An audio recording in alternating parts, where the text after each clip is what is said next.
Peace, love, and light, y'all. Welcome to another presentation. Law 44 presents 44-4 Decoded. Okay, this is a long awaited lecture that we have promised the Black Magic 363 family. All right, it's almost like 2 years overdue. But as always, this information never is stale because it's a living testament, so it continues to write and record itself. All right. So there's so many more pieces, you know, that coincide with it today to make it fresher than ever. You know what I'm saying? And more clear and more concise, as opposed to maybe 2 years ago when reality would have to catch up with my prophecies. Okay. Now we're fully in the throes of it. So with no further ado, because I know it's been a while, it's been a minute, you guys have been waiting, we are going to present to you 44-4 Decoded. All right.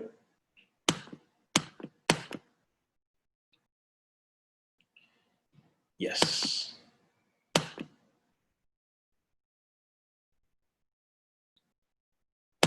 All right. Make sure everything is going as is. Here we go. 44-4 Decoded. Mathematics is a language in which God has written the universe. That quote is attributed to Galileo. All right. And in the science community, in the Western science to be specific, you know, Galileo is God to them. You know what I'm saying? So we want to start this particular lecture off with this quote because what we're going to be delving into tonight is going to be pretty much coinciding with this quote. You know what I'm saying? And we'll be showing and proving from our own purview how this statement has substance. All right. And of course, we're going to start off delving into this particular art form that we all know and love and we all participate in called hip hop. Okay. We want to dedicate this lecture, this presentation to the life and the memory of our brother Nipsey Hussle. All right. May he continue to rise in power. Right.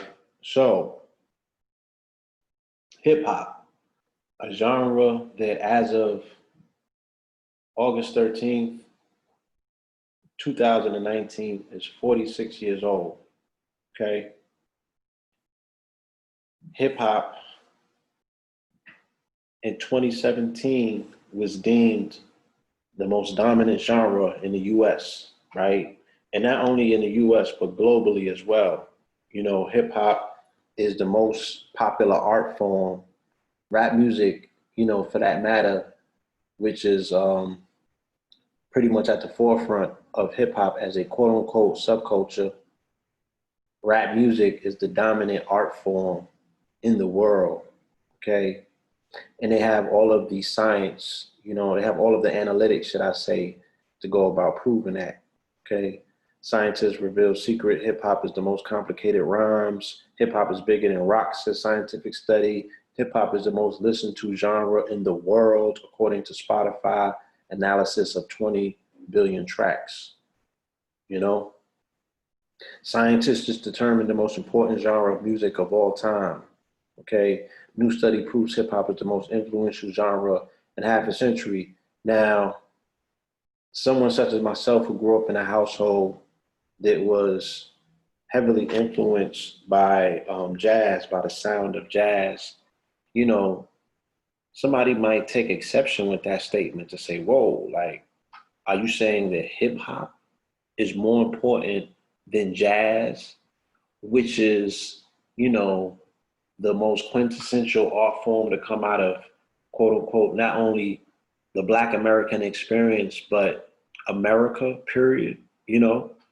So they're saying that hip hop, you know, are you saying R&B, you know, the genre from which many of us manifested to this planet with our parents utilizing R&B as the backdrop, that's the canopy that we was born in. Are you saying that hip hop is more important and more influential than that?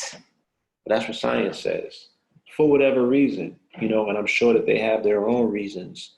But if you want to take a step back and look at an influential music, something that has broken down all barriers and has pretty much traveled to all four corners of the planet and terraformed it, then you're looking unanimously, then you're looking at hip hop, okay? So we all know, that even with the music where rap, it has a multiplicity of tiers and eras, you know what I'm saying? So right now, we are encapsulated in the era of the littles and the youngs, you know what I'm saying?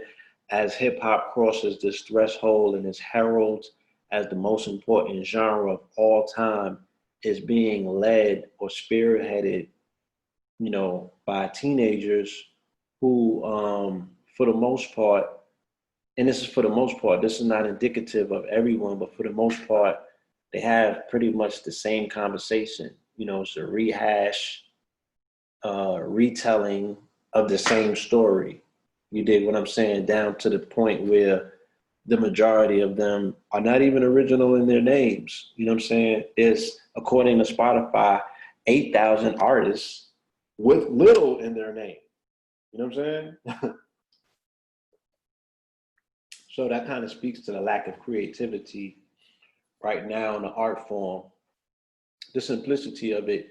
And the music is always reflective of society, of the people. You dig what I'm saying? I think it was Mao Zedong that said, if you want to see where the people are at any given time, listen to their music.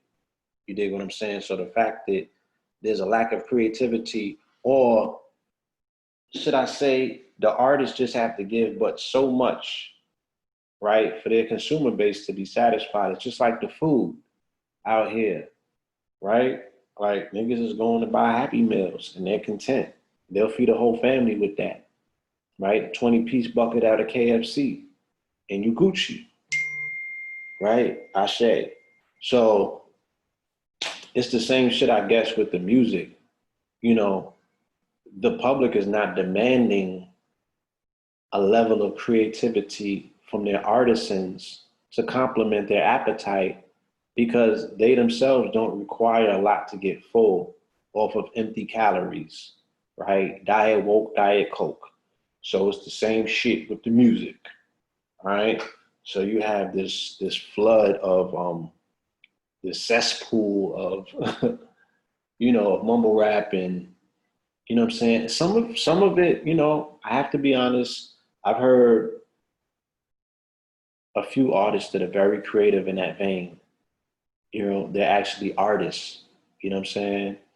So all of it is not necessarily garbage. You know what I mean? There's a silver lining in it. There's some diamonds in the rough. You gotta dig very deep through the 8,000 littles though to find them, but they're there, right? Case in point, you take a look at the double XL cover, you know, um, these are not people's favorite, this is not their favorite iteration of Raps Elite, the 2019 cover, but I do like Gunna. I do like I like Baby, um, YB and Cortez, this young man, they say that he might have the album of the year. He can spit, you know what I'm saying? And for what she does, again, if I say I appreciate these artists, it's not necessarily their lyricism or their lyrics that I dig. I appreciate the way that they go about the creation of their art, the way that they have superimposed their rhymes on top of these beats and figured out melodically how to make the shit fit. You know what I'm saying? Baby's good with that. Gunna's very good with that. You know what I'm saying? Megan Thee Stallion, even if you're just talking about spitting or rapping or what have you, like she can spit. You know what I mean? I might not agree with everything that she has to say, but it's not like she can't rap. You dig what I'm saying? It's not like she can't rap. What's the young boy named? Roderick. I'm gonna get his name right. Rowdy Rowdy Rich. I think that's his name, right? The brother was on the hook for Racks in the Middle with Nipsey. I always go back to that song. You know, I love that song. I love the hook. I love what he did with his music. I'm not a fan of all of his other stuff or the stuff that I've heard thus far. But you know, let's keep our fingers crossed that these artists can come into their own. Even the young lady, I don't know if that's Tierra Whack. That's not Tierra Whack. That is Rico Nasty. She's very passionate about her craft. You know what I mean? She's very passionate about her craft. And for a lot of these artists, this is their last out. You know what I'm saying? This is their saving grace. You know, this is the way that they actually connect and complement their audience, connect with their base, and find meaning in their own lives. You feel me? So I gotta give it that. You know what I mean? That she is impressive in that particular vein. Let me make sure that everything is going how it's supposed to go with this recording. I just gotta check on something real quick. I gotta make sure that everything is taping like it's supposed to tape. Give me 1 second, y'all. Trust me. We're gonna be together for a minute, all right? Just give me 1 second. All right, very Gucci. Okay. Great. So, you see this right here? You know, where it says right here, Jay-Z for Prez. You know, what do these people know in terms of what they have on the horizon? Is this a conspiracy? Is it a plan? Is there something going on that's way more vast that we have no knowledge of? You dig what I'm saying? So let's take a look at this. As soon as I can get my goddamn computer back to start sharing. All right. 1 second. New share. Boom. Desktop. Let's go. Keynote. All right. Boom.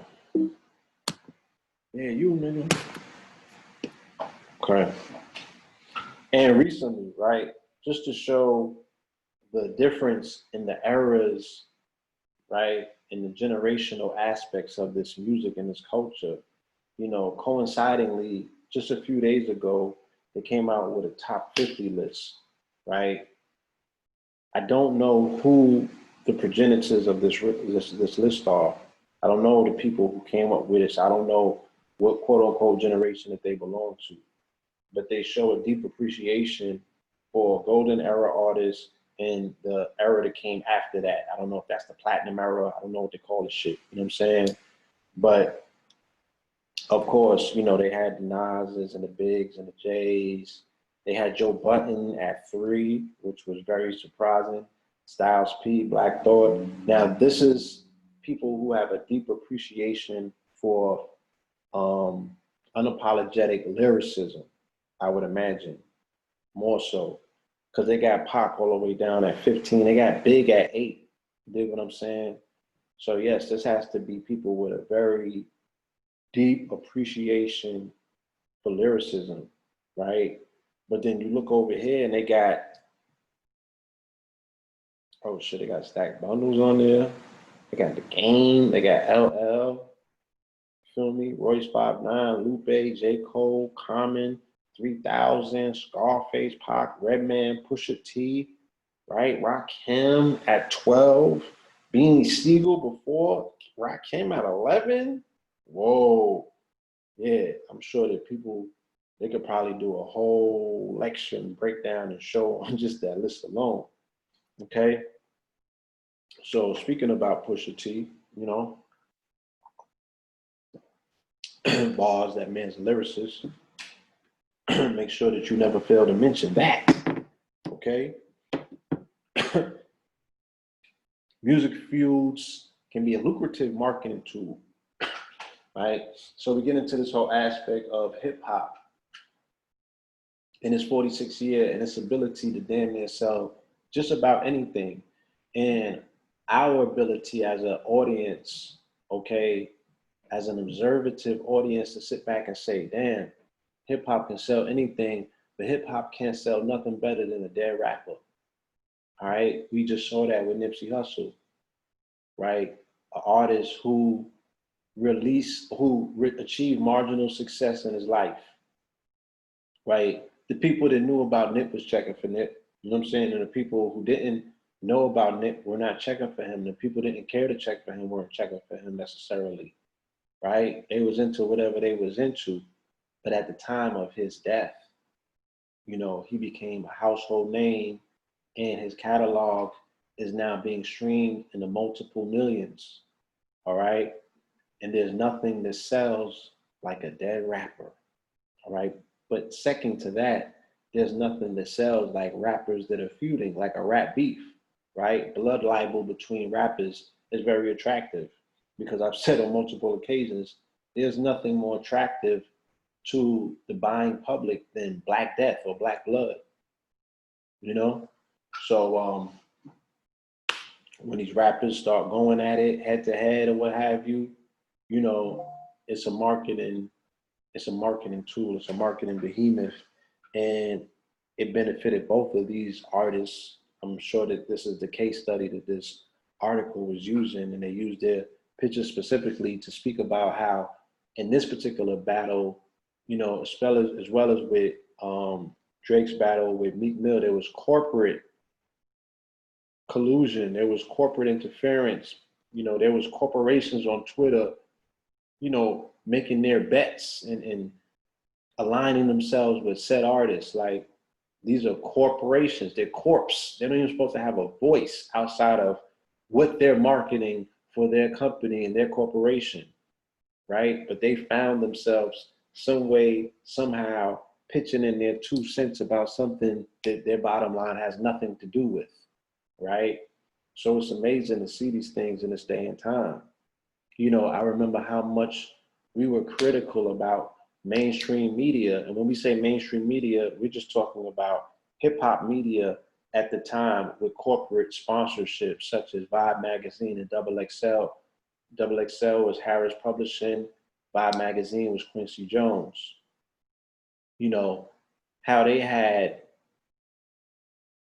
a hand in hyping the promotions or gravitating to the story, right? And coining a phrase to say the East Coast, West Coast wars or battles or beefs or what have you. And people had the nerve to want to blame them for how that shit ended up, the outcome of it. Oh, the publications and the media was ramping it up and you created an atmosphere that wasn't there. No, nigga, them rappers created atmospheres and they crews and the audience that were outside of that were creating those atmospheres. It's not a figment of our imagination that, you know, Nas and Tupac was face to face a few days before Tupac got murdered and they had a squad 100 deep with burners on them. And it could have been a true romance shootout, had things going a different way. You feel me? These are not fabricated skirmishes with these young black men. You know what I'm saying? Like Suge really didn't like Puff. And now we're finding out from Keefe D that there was a lot of back office, you know, maneuvering and tinkering of these situations that the shit could have really went left. You know, so it's kind of irresponsible, as hip hop is very irresponsible in where they love to place blame. Very rarely do you see hip hop take full accountability for anything that hip hop creates, right? Along with his fucking children. You dig? So social media influence are music's newest marketing tool, okay? The strength and the ability of social media influencers, you know what I'm saying? And the retweeting of albums, the retweeting of quotes, you know, the fact that you see these beautiful women on Instagram, they don't have 140 word captions. You know what I'm saying? They use a verse in a motherfucking song for the most part, and that be their caption. And they got 24,000 likes or what have you, And it's good promotion for their favorite artist or their favorite song. But then you get the shorties that be working out, right? Social media influencers, the strippers that they into their fitness and stuff, and they'll be throwing on the music, artists that you've never heard, you know, throw the link in the bio, what have you, and now that person has exposure to a multitude of audience base that never knew that they existed, right? 50,000 up to 500,000 eyes are now, or ears for that matter, are now being graced with the presence of this new artist and their new song, right?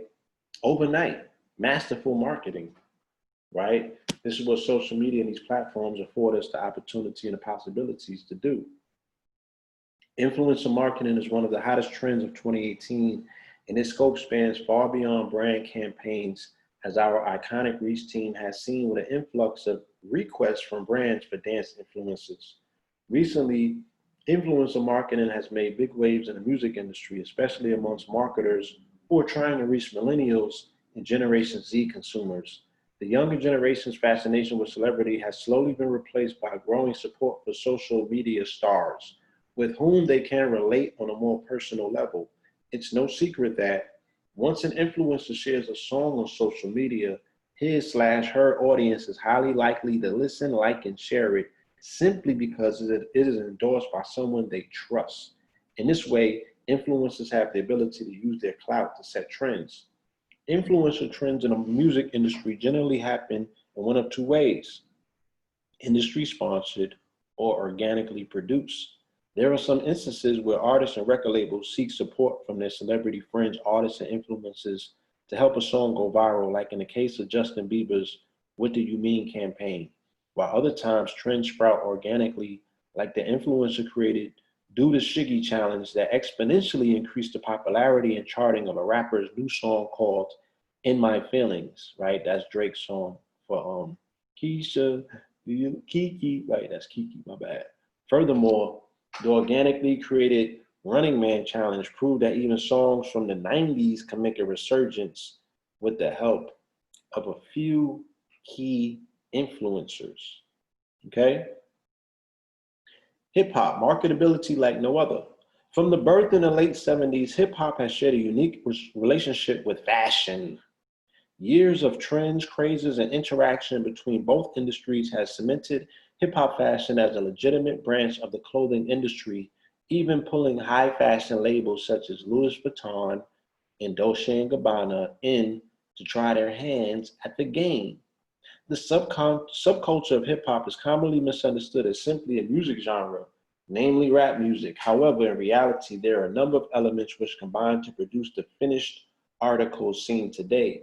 At its core, hip hop represents the ability to give a voice to the voiceless, giving those who suffer from adversity an opportunity to speak out and let others know they are not alone. Initially, this was achieved through several mediums, namely graffiti, street art, DJing, b-boying, breakdancing, MCing, rapping, and beatboxing, all of which combined to produce the foundations of hip hop and, might I add, knowledge. Okay, the fifth element just doesn't get mentioned anymore. Back to the article. Due to the popularity of the subculture, and as a result, the diversity in consumer, it ceased to belong solely to a certain demographic group, at the time, the Black community in the United States. Instead, it represented the voice of anyone who had suffered from adversity from any imaginable walk of life. An example can be found in the form of slingshot hip hop, a 2008 documentary film directed by Jackie Reen Saloon, delving into the adversity facing Palestinian hip hop in the late 90s. The film follows several Palestinian rappers, two groups from opposite and draconian factions, and their use of hip hop as a tool to surmount divisions imposed by occupation and poverty. This ability of hip hop to bring people together regardless of their ethnic origin or religious beliefs based on their shared experience was and still is today an extremely powerful marketing tool as well as life lesson. This marketability proved to be a big contributor amongst others, to the realization that hip hop and fashion could work together to an extremely profitable end.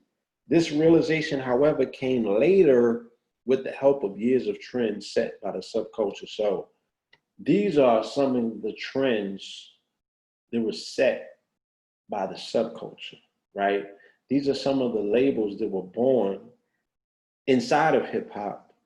The hip hop gave a platform to become global iconic brands, right? With the exception, Coogee wasn't born inside of hip hop. On this page, okay, Adidas wasn't born inside of hip hop, but Mitchell and Ness wasn't born inside of hip hop, right? But they were giving a platform in hip hop, to become global iconic brands, especially Adidas with Run DMC kicking down the door where hip hop met commercialism with My Adidas, okay? Then you had Coogee, with Biggie Smalls putting Coogee on the map. Pharrell with Billionaire Boys Club, right? The whole Jersey phase, Mitchell and Ness, Cross Colors, the first brand, okay? Echo, Mark Echo, blossomed him into a multimedia mogul. Carl Kanai, right? Coming out of Cross Colors, graduating into that. And then I think also, who else came out of that? Maurice Malone on one of them joints. Pele Pele with the Leathers. Rockaware with Jay-Z. PNB Nation, okay? And then these are some of the streetwear brands that were closely associated with hip hop. Crooks and Castles, The Hundreds, 10 Deep, Diamonds, True Religion, Black Scale, Evisu, okay? Academics, Converse and Nike, of course, Rocksmith, Supreme, Rich Young, right? Truck Fit, what I'm saying? There's others that are not on this page that deserve to be spoken about, because a lot of these brands here associated with the skaters and what have you, subcultures that merge into subcultures and what have you to find a level of expression and popularity. So that's all of these joints, all right? And then you have the more mainstream brands, Off-White, Obey, Supreme, Visu, North Face, Thrasher, okay, Bapes, Vans, right? All of these, Jordans, all of these benefited from their association and embrace of this subculture called hip hop, this multi-trillion-dollar subculture that sells everything, Stussy, okay? And then we get into high fashion.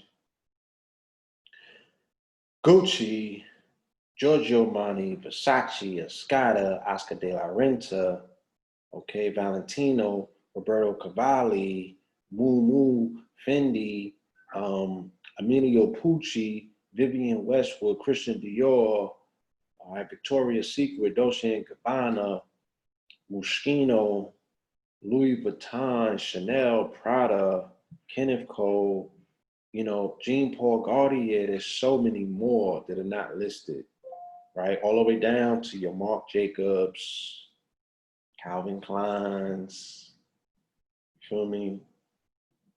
Hugo Boss. And I don't know if I was wearing none of that shit, but it still has found, Burberry, of course, found expressions. DKNY has found expressions within the art form. Once somebody puts this shit on and christens it as cool, Cartier, of course, what hip hop has done for Cartier, right? So we now fast forward or rewind, should I say, the wheels of time, and we come back to this iconic figure that's on your screen. This is our brother Dapper Dan, who pretty much was able to capture that aesthetic early in hip hop and fashion our artists, right, as well as was considered our quote unquote street legends, right, with the sort of expression that they were looking for, which wasn't necessarily something that they could go downtown and find because the cuts weren't rhythmic enough. The cuts weren't in line with the the energy on the street at that time. So Dapper Dan was able to, you know, brilliantly observe the dynamics of what was going on in the streets, the sound of the streets, the feeling of the street. And he was able to express that in clothing, you know, at the same time giving these artists and these street legends the desired tapestry that they were looking for, right? So he was able to clothe them or cloak them in the Gucci monogram or the Fendi or the Louis Vuitton. You know what I'm saying? But it was loose fitting. It was flowing like hip hop. It felt like hip hop. You know what I'm saying? It looked like hip hop as opposed to the stiff shit that was being sold downtown. Now we fast forward to this particular day and time, and we should all be familiar with the transgression that was committed by Gucci. I believe it was earlier this year, where they had a blackface on one of their runway models, right? As if we want to pretend like this is the first transgression that this clothing designer has made, you know, or disrespectful gesture that this clothing designer has made towards hip hop. And that's not true. But this is the most visible. We live during the time of social media. So this was something that became a major shitstorm, right? Of which our brother Calvin Klein was like, oh, not Calvin Klein, I mean, Dapper Dan, you know, he was able to redirect the conversation, right? And he did it expertly on The Breakfast Club to not only give us one of the most eloquent history lessons about how Harlem or Black America, for that matter, you know, transitioned from a revolutionary stance to one where they were open and susceptible for commercialism by way of them getting in the bed with the same devil who was being called out years earlier when we had more of a revolutionary voice. But somebody lost the fight and the transference of power happened, and I guess we was the ones late on the memo. So the hustler, okay, beat out the revolutionary. The hustler and the gangster beat out the revolutionary for the position in the community as being the alpha. And the alpha pretty much directs the rest of the herd or the rest of the tribe or the rest of the clan or whatever you want to call it. This is the person that now sets precedence. This is the person that says what goes and what stays, right? So the mafia and the police, right? The crooked ones, for that matter, get together with the hustler and the gangsters to go to war, clandestine nonetheless, against the revolutionary and the militant, right? Who they had now commissioned all of their intelligence community against to say, this is public enemy number one, and we have to defeat them at any and all costs. So in comes the dope, the heroin for that matter. And they partner with the hustlers and they partner with the gangsters, right? And they tell them, and the mobsters and what have you, and they tell them for what amounts to, let's say, political favor, because it's still street politics at the end of the day, right? Because politics trickle down all the way down into your household, right? So street politics is still a form of politics, right? We owe you favors. We'll look out for you. We'll allow this criminal enterprise to flourish. Just make sure that you keep these guys over here in the hole, right? So that's what happened. And our brother Dapper Dan was there for that entire period. So now you have a generation of men who have already been compromising their stance, right, in regards to what they're willing to do for their community, which is an extension of their family, right, just to get the same shit the white folks got. Because this is also the dawning of integration, right? When now you're allowed to come in the house. Everything in the house is burnt, is scolded, is you know, because you came into a burning house. So all of that shit was already burnt up. You cleaned it off. You shined it. for what it's worth, and you hung it back up, right? And you coveted it because it was the things that were denied to you prior to you being able to come into your burning house. So you made the best of that burning house. You feel me? At the detriment to everything else that you left behind. So how hard would it be later on in life to compromise these men who have already compromised themselves, right? Who have already sacrificed the later for the now, okay? So in comes corporate conscious commercialism. So we asked before, you know, what's worse in hip hop? What's worse in our society? The black face or the blue face, right? Which one is more of a coon? This man turns around and kicks his mother and his sister out of his home, right? So he could bring his two jump offs to live with him, right? And what have you. And this is what we herald in our society. You dig what I'm saying? These are the people that are allowed to breathe in society yet and still. So what's worse?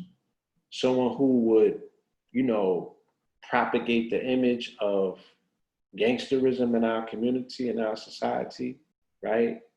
At the time that the community was going through an uproar about surviving R. Kelly, the #1 song was Tatiana, which celebrates, you know, passing a thought through a gang initiation where you and your homies hit. You dig what I'm saying? That was being celebrated at the same time that people with fake nigga outrage was in an uproar about R. Kelly and surviving R. Kelly's documentary, right? Always pump faking about shit that they swear that they care about, that we really know that they don't, okay? That they don't. So what's worse, the black face or the blue face? Right? You gotta make your choice. You feel me? What cuts deeper? You having your feelings hurt or you losing your children? Because once they get blooded in, them is not your children no more.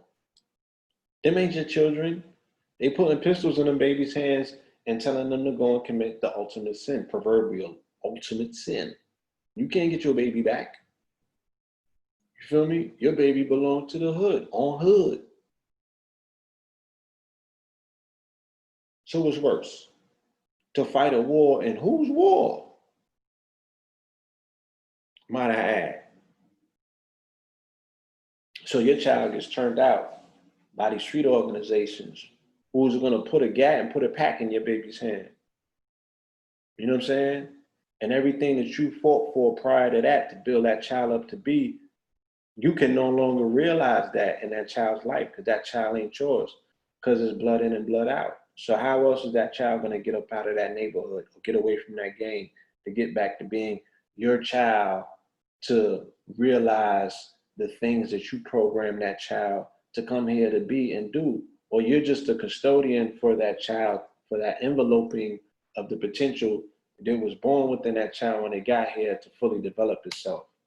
That potential will never be seen. So the streets are full of unfulfilled potential. You dig what I'm saying? And everybody seems to like totally miss this motherfucking point. But this is the shit that, you know, we want to rally about and get in our feelings about. You dig what I'm saying? Because somebody hurt your feelings, because somebody's talking about you or making fun of you when you are the laughing stock of the fucking planet. Anyway, so corporate conscious commercialism, right? Dapper Dan said, look, this is something I fought my entire life for. You dig what I'm saying? It's better to have one in the building than none in the building. You dig what I'm saying? So allow me to steer this ship, right? I know this terrain better than you do. So I'm gonna get in here, I'm gonna sit at the table, I'm gonna negotiate these deals, I'm gonna figure out what sort of redress that these people are willing to give me so I can take this back to my community to make sure that y'all all right, that y'all all right, right? We're gonna break you off some peanuts because that's all you niggas is used to anyway, right? So we're gonna bake you off a fraction, a crumb of the peanuts. We're not even giving whole peanuts out no more. That's just a waste. right? You're gonna get crumbs, right? You know when you buy the 99 cent peanuts with the salt in the stores and shit, the slim pack, and you eat all the peanuts and at the bottom it's just salt and shit like that, and like fractions and pieces of the peanut that broke off. Yeah, that part, right? We're gonna let you niggas fight over one of those things. One piece of the salt that falls off of the salted peanuts. Not even a whole peanut, just a piece of salt, right? And all of you can fight over that, right? That's activism in 2019, right? Spearheaded by the same people who were put in position to lead motherfucking black people somewhere when these people have already showed you that they're willing to compromise themselves to get next to a cracker or adorn themselves with some cracker shit so they can feel better about themselves because they've been denuded their entire life from self-identity and self-worth, right? And grew up in an environment surrounded by the same people who have been denuded by self-identity and self-worth. And they only seem to find self-identity and self-worth in some shit that some Europeans provide to them, right? Talk black to me, okay? So we find ourselves, right, at a place when the culture, right, or the children within the culture, the people who were born to service this culture or this subculture, right, the Generation Z, okay, them your babies they talking about, right? The same babies that are being taught LBGT in school, right? The same babies that are being vaccinated, the same babies that you seemingly really don't give a fuck about because nobody's throwing no blows, ain't nobody blowing no buildings up with no types of shit to protest nothing that's being done to these babies. They fast tracking these babies to Lord knows what sort of like levels of, I don't want to use hell. That might be too derogatory of a term, right? But they're spiraling into a shitstorm. When you look at the trajectory of what it is these children are going to produce 20 years from now, who are these children that are being given this level of indoctrination that they're being given at this particular time? But their valuation is $44 billion, okay? And they're identified as the woke generation, okay? Because they also are being raised during the onset of the information age. So there's a plethora of information that's available to these children at the tips of their fingertips, right? So they're the woke generation. You dig what I'm saying? And yeah, like I said, so woke has been identified as a $44 billion marketplace. Generation Z now wields $44 billion in buying power. So that alone means attention must be paid. This emerging consumer group, born after the mid 1990s through the early 2000s, is set to reach 2.6 billion by 2020, population-wise. They're the digital natives who came of age with smartphones, online shopping, Instagram, Snapchat, and YouTube, whose taste habits and buying triggers are disrupting the retail industry. And I just juxtaposed this article with another article, because when we talk about the law of 44, and we talk about the number 44, there's going to be a lot of juxtapositions of opposites, right? Seemingly unrelated incidents that juxtapose one another, okay? So here they go throwing the 44 million this time in an article dealing with woke. Get woke, go broke. Oberlin College hit with $44 million penalty for accusing local bakery of racism. So this school, okay, which caters to a melanin demographic, it's not a HBCU, I don't think, okay? But they have a diversity or an inclusive program, so they have melanated people there amongst them, or what have you. The students went into this restaurant, which was owned and operated by some Europeans, and they weren't served, or what have you, and then they boycotted the restaurant, and the restaurant incurred a bunch of losses based on the boycott. They were able to sue the inclusive program and win in court and get $44 million in return, boy, I tell you, right? So in comes the number one marketer, right, or exploiter of a susceptible demographic, generation, market, what have you, right? Here comes Jay-Z, June 30th, 2017, okay, with his woke album, right, with his woke offering, 444, all right? So on June 30th, right, 2 years ago, Jay-Z, Mr. Sean Carter, okay, puts together an album that's being heralded as his best album to date. This is by some critics, of course, not by myself, but by some of the critics. They're saying this is his best album to date or what have you. And it was pretty much, for the most part, what would be considered a quote unquote woke album, not necessarily a conscious album, but a woke album, okay? Because there is a difference. Jay-Z is back and he is vulnerable. But for now, his secrets are exclusive to Tidal.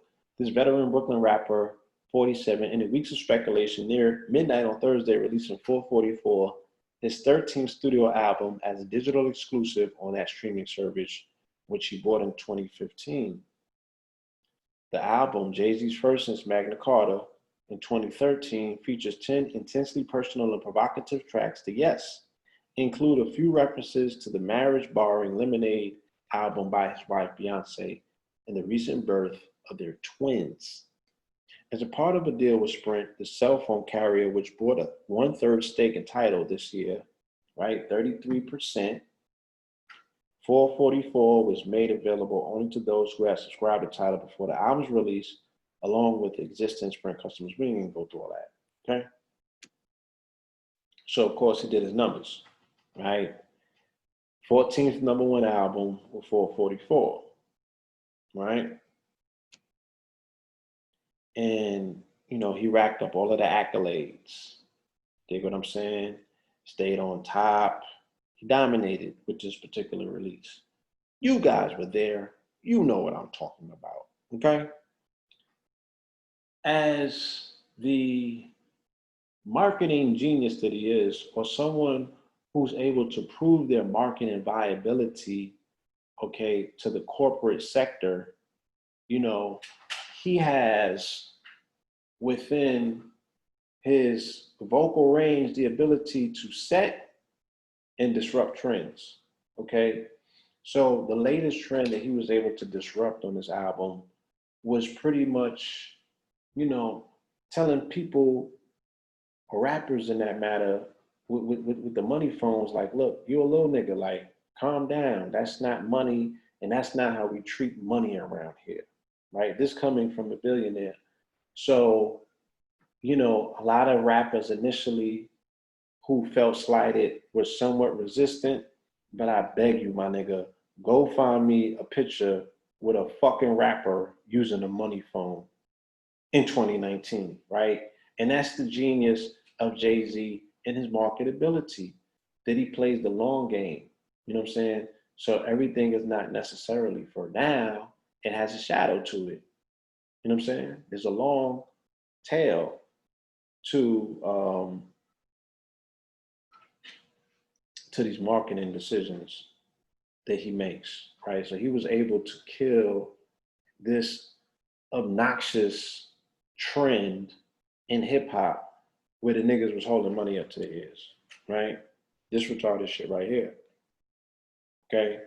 And primarily, a lot of it is attributed to being started by Meek Mill, right? He was one of the progenitors of this this form of expression. Like, look, mama, we made it. You know, and he had to respect it, of course. Jay-Z's 444 album is still seeing high praise from the music industry, and the messages on the project are hitting some of our favorite artists hard.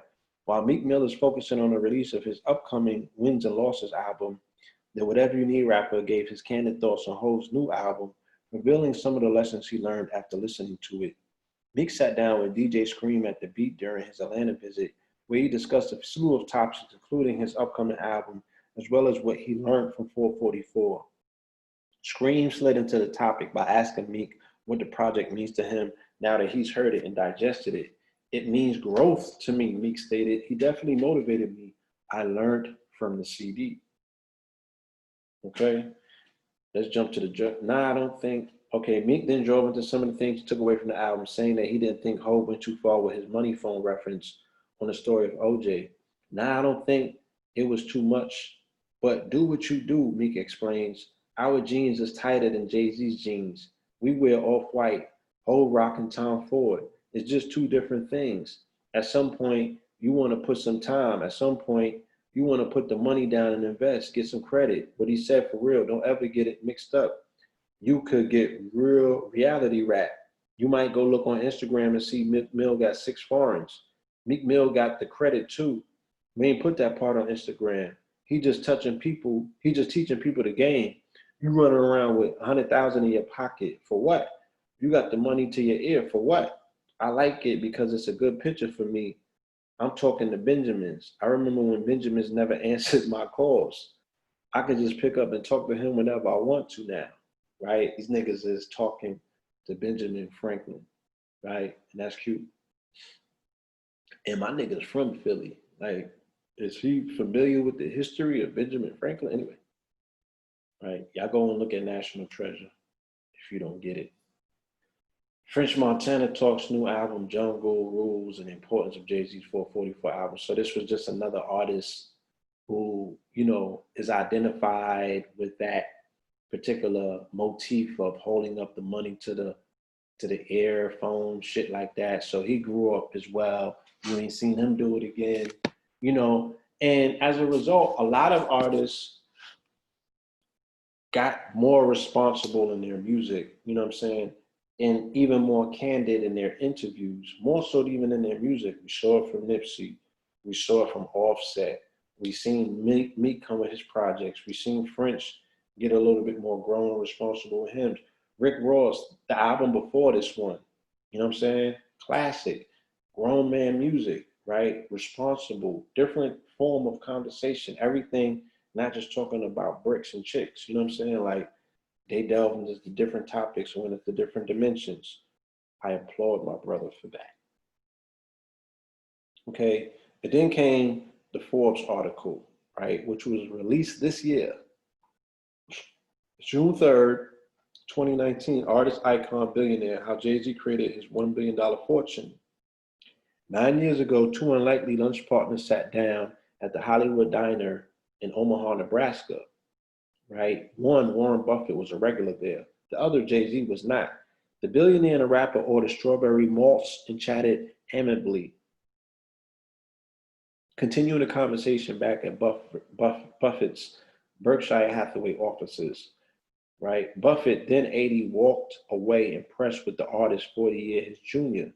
Jay is teaching in a lot bigger classroom than I'll ever teach in. For a young person growing up, he's the guy to learn from. This moment, which was originally captured in our 2010 Forbes 400 package, made it clear that Jay-Z already had a blueprint for his own 10-figure fortune. Hip-hop from the beginning has always been aspirational, he said. Less than a decade later, it's clear that Jay-Z has accumulated a fortune that conservatively totals $1 billion, making him one of only a handful of entertainers to become a billionaire and the first hip-hop artist to do so. Jay-Z's steadily growing kingdom is expansive, encompassing liquor, art, real estate, and stakes in companies like Uber. His journey is all the more impressive given its start, Brooklyn's notorious Marcy housing projects. He was a drug dealer before becoming a musician, starting his own label, Rockefeller Records, to release his 1996 debut, Reasonable Doubt. Since then, he's amassed 14 #1 albums, 22 Grammy Awards, and over $500 million in pre-tax earnings in a decade, okay? So we look at, you know, when all of the dust settled, you know what I'm saying? after 1996 and we lost Big and we lost Pac, right? And all of the dust settles, these are the ones that were left over pretty much, and still to this day, who still remains standing. Suge Knight is in jail. Snoop is making gospel albums. Who am I missing? Like, who else was in the run or in the race at that time?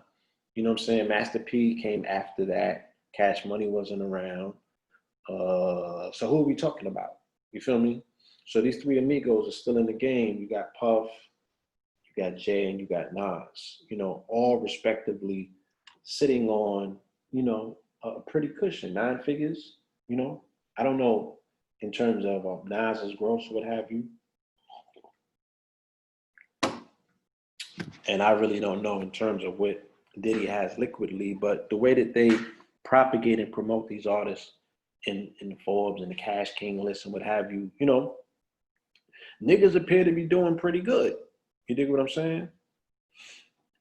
And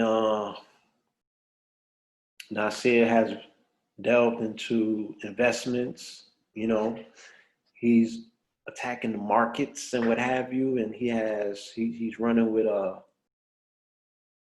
Horowitz, who's giving him some excellent investment advice. You feel me? And he's seemingly been able to, make some of the most smartest investments. You feel me? He debuted at the age of 44 on the Hip Hop Cash Kings, right? For the first time, right? Never too late. Shout out to the homie. Okay. And again, like I said, we see some of this financial wisdom, some of this growth rubbing off on some of Jay's most trusted proteges, Meek Mill being the main one to emerge as of lately, you know what I'm saying? As somebody that's under the tutelage of Jay-Z that has been taking direction. And we have seen a considerable transformation with this young man based on his association with Jay-Z. Some amazing things have happened for him as of lately. You dig what I'm saying? Pretty much starting out with him unexpectedly being released from prison. You feel him getting flown on a helicopter to a playoff game or NBA playoffs game, and sitting with owners of NFL teams and NBA teams, and turn around and he's now the co-owner of Lids. You dig what I'm saying? He just inked a deal for a new record label with Jay-Z for his Dream Chaser record label. He is an avenger of criminal justice reform. Okay, he released one of his best projects to date in the form of championships. He keeps personal company with billionaires or what have you. You know what I mean? Like, and this nigga's still talking about selling bricks, right? He's still fucking trap rapping in the midst of it all. You dig what I'm saying? Granted a new trial as the appeal court tosses his conviction. Like, Jupiter's shining on this nigga's chart. Rob Cool, please, can we pull this nigga's chart up and see what motherfucking Jupiter conjunction he got going on? Because this nigga's living the best life ever, right? Docuseries Free Meek makes a compelling case for probation reform, right? This nigga got matching outfits with Diddy. We're gonna leave that one alone, okay? So even my dude Ross, the boss, right? He's speaking a different conversation in hip hop now. He sold niggas all of the bricks, you feel me? That he possibly could, and now he's talking about real estate. Now he's talking about, owning your franchise. He's talking ownership, period, right? As Nipsey said, I fuck with Rich Ross because he teaches wealth. Okay? So Ross is he talking that talk, you know what I mean, about how you can utilize hip hop as a platform to really live out your dreams and aspirations, legitimize your hustle, step into, you know, the real arena where the big boys play, you know what I'm saying? And do it on your terms. You feel me? So we're all familiar with the Rock Nation tree. This is the Rock Nation family tree. All of these particular entities are somewhat and somehow associated with the rise and the ascension of Rockefeller Records in 1996, right? But they, like my niggas, they don't got my nigga Choke on the family tree. So we're gonna have to edit and modify this family tree so we can get Choke on the family tree. Okay? But all of these other entities and companies and people, you feel me, are you know, they're associated with the brand. You know what I'm saying? And this is somewhat impressive, you know, in terms of all of the spin-offs. Okay. But we're gonna get into that. Rihanna, who comes under Rock Nation Management, she's an artist on the label as well. She's officially the world's richest female musician. Okay. Shout out to Rihanna. You know, with the Fenty Beauty, you know, she delved into once again a different market, a different subgenre, which was fashion, women cosmetic, ethnic specific cosmetics. You know what I'm saying? And she won big time. Okay. And also, you know, for the political side of things, this was also a wonderful year. Um, Biggie Smalls saw the naming of his old block after himself. Okay. So Fulton and St. James became newly christened Christopher Wallace Way. All right. So that was major for the borough of Brooklyn. That's major for hip hop. Shout out to the family and the friends of the notorious B.I.G. Okay. Now, today, let me date mark this. Okay. This is on or about August 20th or what have you. I don't know when you guys are going to be able to see this, but last week, hip hop was embroiled in a conversation about decisions made by Jay-Z dealing with him merging his forces with the NFL. Okay. And it has split hip hop in the middle. Some people are heralding him for his decision to step into that space, right? And solve a lot of the problems that were open ended at the time. Because people were saying there's no melanated ownership of any NFL teams. They were also saying, you know, that there was no level of redress for the mistakes and the errors that were made by the NFL in their handling of the Colin Kaepernick situation, which delves deeper into the handling or their public sentiments about um, cop killings, or you know what I'm saying, the police treatment of melanated people, or even how melanated people fare in the social justice system per se. Okay. So these were things that Kaepernick was kneeling to bring attention to, right? And the NFL was like, get off your knees, nigga, dust them off, and go throw this motherfucking football. Okay? That's what you're getting paid for. And when they couldn't get that through to him anymore, he was fired and terminated. Okay? Then he brought a lawsuit, the details of which have not been disclosed. You know what I'm saying? But they have yet to hire him and give him a job to throw pigskins again. And he's up in arms about that. Okay? And then it has been expressed that the rest of America, Black America, should be up in arms about that as well. Right? And then now niggas is in for their rude awakening to find out that no, there's a majority or a good percentage of America, Black America in particular, who don't care about that, while there is a number of them who do. So, you know, they have pretty much divided the people with this situation. not knowing which way it's going to go, with people saying that Jay-Z looks like a sellout because he doesn't have the politicized answers that people are looking for, right? Which means that he's not telling niggas lies that sit well with them, okay? They just want to be lied to. They want to be in their comforts to be like, man, just tell us something that we can sink our motherfucking teeth around. And he's like, I ain't really got too much to tell you. You know what I'm saying? Outside of the fact that you're only a customer when you're in the presence of hustlers. So this is coming from somebody who told you from 1996 that you can't knock the hustle, and you acquiesced. And this now is coming from people that are saying is Jay-Z a sellout when a nigga made $1 billion off of creating a foundation around selling cocaine to the Black community, right? But it took niggas to 2019 to ask the question, are you a sellout, right? Go ponder that. So my theory, okay, is that, Jay-Z's playing to win, right?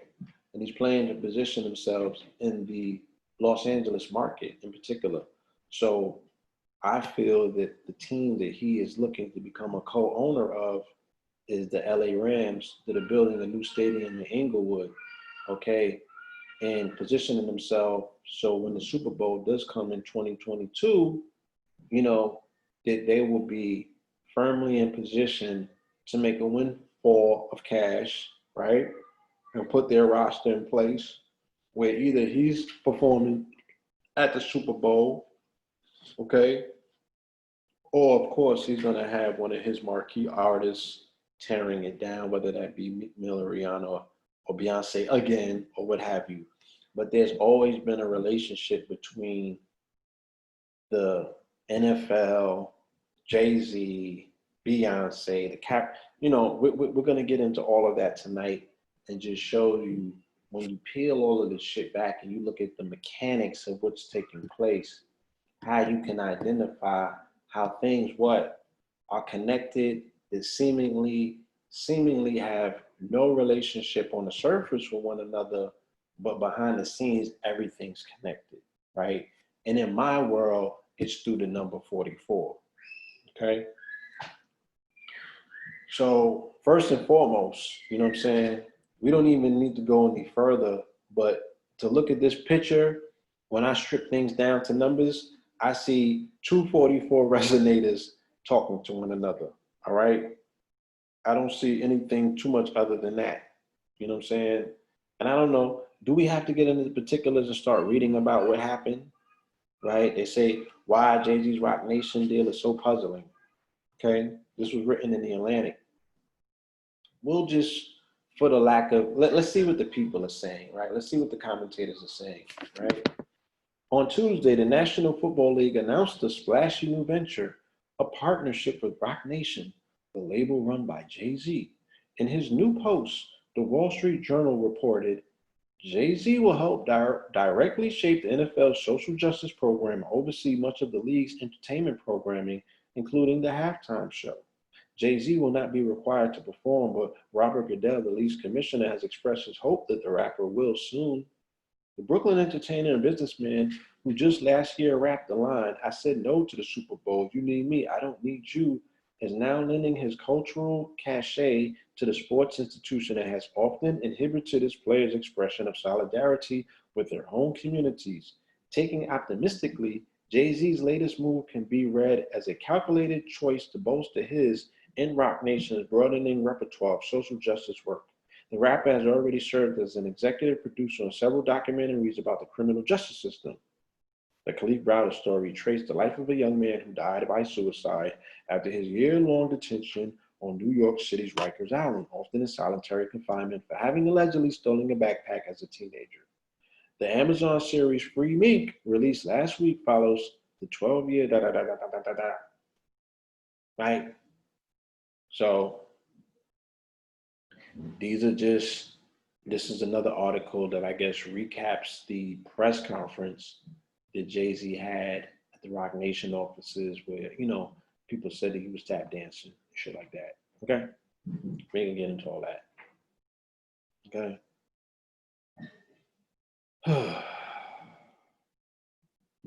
Okay, following the 12-year legal saga of the Philadelphia rapper Meek Mill, who was signed to Roc Nation, and around who many NFL players have rallied in recent years.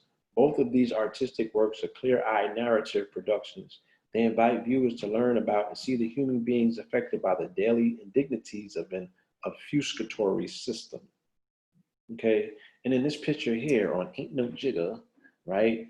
Jay-Z, Roc Nation executive Christian Santini, remember this individual right here. We're gonna get back to this, right? Roc Nation executive Christian Santini and Emory Jones were photographed as they inspected a building site in downtown Los Angeles. There are big things on the way. So this gentleman to the left, Christian Santini, is pretty much a larger stakeholder in co-ventures, not just Roc Nation, but also the 4040. He's related to Desiree Perez, okay, who is often looked at as the most powerful woman in the business industry. And Choke No Joke has been doing a lot of commentary as of lately on Desiree Perez, you know what I'm saying? And her association with the FBI, with federal authorities. You know, he's been pointing some things out. I won't get into all of them right now, but this is her son, I believe, you know, a very powerful player in this organization. This organization is, like I said, it's just not Roc Nation. It goes beyond that, okay? And this individual has a very interesting last name with a very interesting background connected to this last name. We're going to get into this very soon, right? So this is all dealing with, you know, though the coalition has dealt with internal strife, it worked with the league to spearhead the Inspire Change initiative in January. The players' efforts span both educational and lobbying initiatives. They speak and write with an urgency that contrasts with the languid tone Goodell often adopts and with the commercial nature of Jay-Z's language. As the league and interested players continue their social justice work, Jay-Z and Goodell's claims about Kaepernick's involvement may become all the more puzzling. The former quarterback's support may not be necessary for them to achieve their stated goals. Still, their uncertain relationship to Kaepernick mirrors their distance from activists and incarcerated people with direct knowledge of the issues initially highlighted by the kneeling protests. With Jay-Z now at the helm of the Entertainment Social Justice Partnership, the league will likely experience a boost in credibility amongst those with a passing interest in progressive reforms, but whether the NFL or Jay-Z will concretely improve the lives of marginalized Americans remains far more unclear. This article is attributed to Hannah Georgis. She's a staff writer at The Atlantic, where she covers culture. Okay. So there they go. Jay-Z and Robert Kraft, okay, who was just recently arrested for soliciting prostitutes in Palm Beach, Florida, or what have you. Wasn't too far from where Jeff Epstein and them be at. Tell you that much. Right? They all in the same gang. And here go Robert Goodell. Like I said, when I look at Robert Goodell, because of my research, I know that I'm looking at the $44 million man. Okay? So not only does he make 44 times the NFL player's median salary, he actually makes $44 million a year. He's the $44 million man, been the $44 million man since we've been covering the Law 44 dealing with the NFL. You know what I'm saying? And we're gonna run through, you know, the NFL's relationship with this energy signature that I identify as the Law 44. Okay. And I specifically started speaking about the Law 44's relationship with the NFL in the Super Bowl that the Green Bay Packers won. That shit might have been like 2010. You do the motherfucking research. I don't have it in front of me. Okay. But matter of fact, 2010, I think, was the 44th Super Bowl, and that's the Super Bowl that the New Orleans Saints won, right? But it was one of them shits. It was around that time, 2010 or 2011, one of them shits. You could do the research yourself. The Green Bay Packers won, and they beat whatever team they beat. They weren't supposed to beat them. And there was other people in this community that were predicting that that the Packers wasn't going to win. And then I predicted that they were, because this is when I was becoming fascinated in my research about this number. And I knew that Wisconsin, right, where Green Bay played, the 44 highway runs through there. There's all kind of 44s associated with that place. So I just liked them because they was associated with that number. And they fucked around and won, right? And it upset a lot of the people in our community that, you know, swore that they can decipher and decode and say this team was going to win because of that reason. That shit didn't work this time. So when it came to the next season, at the beginning of the season, I was telling people all through the season, the Giants were going to win the Super Bowl, and it was going to be up to number 44. Now, I was talking this shit at the beginning of the season. And then I did a pre-show before the game started for the Super Bowl where I said the same thing. Shout out to Noble and Poop, right? Because me and him did that show together.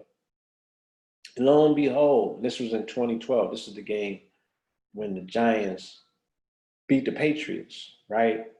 Lo and behold, that game came down to one of the last plays, and that game was won by Ahmad Bradshaw, number 44. Something turned him around, right, as you can see in the picture, and pushed him in the end zone, because you can see from the article, he wasn't supposed to make a touchdown, right?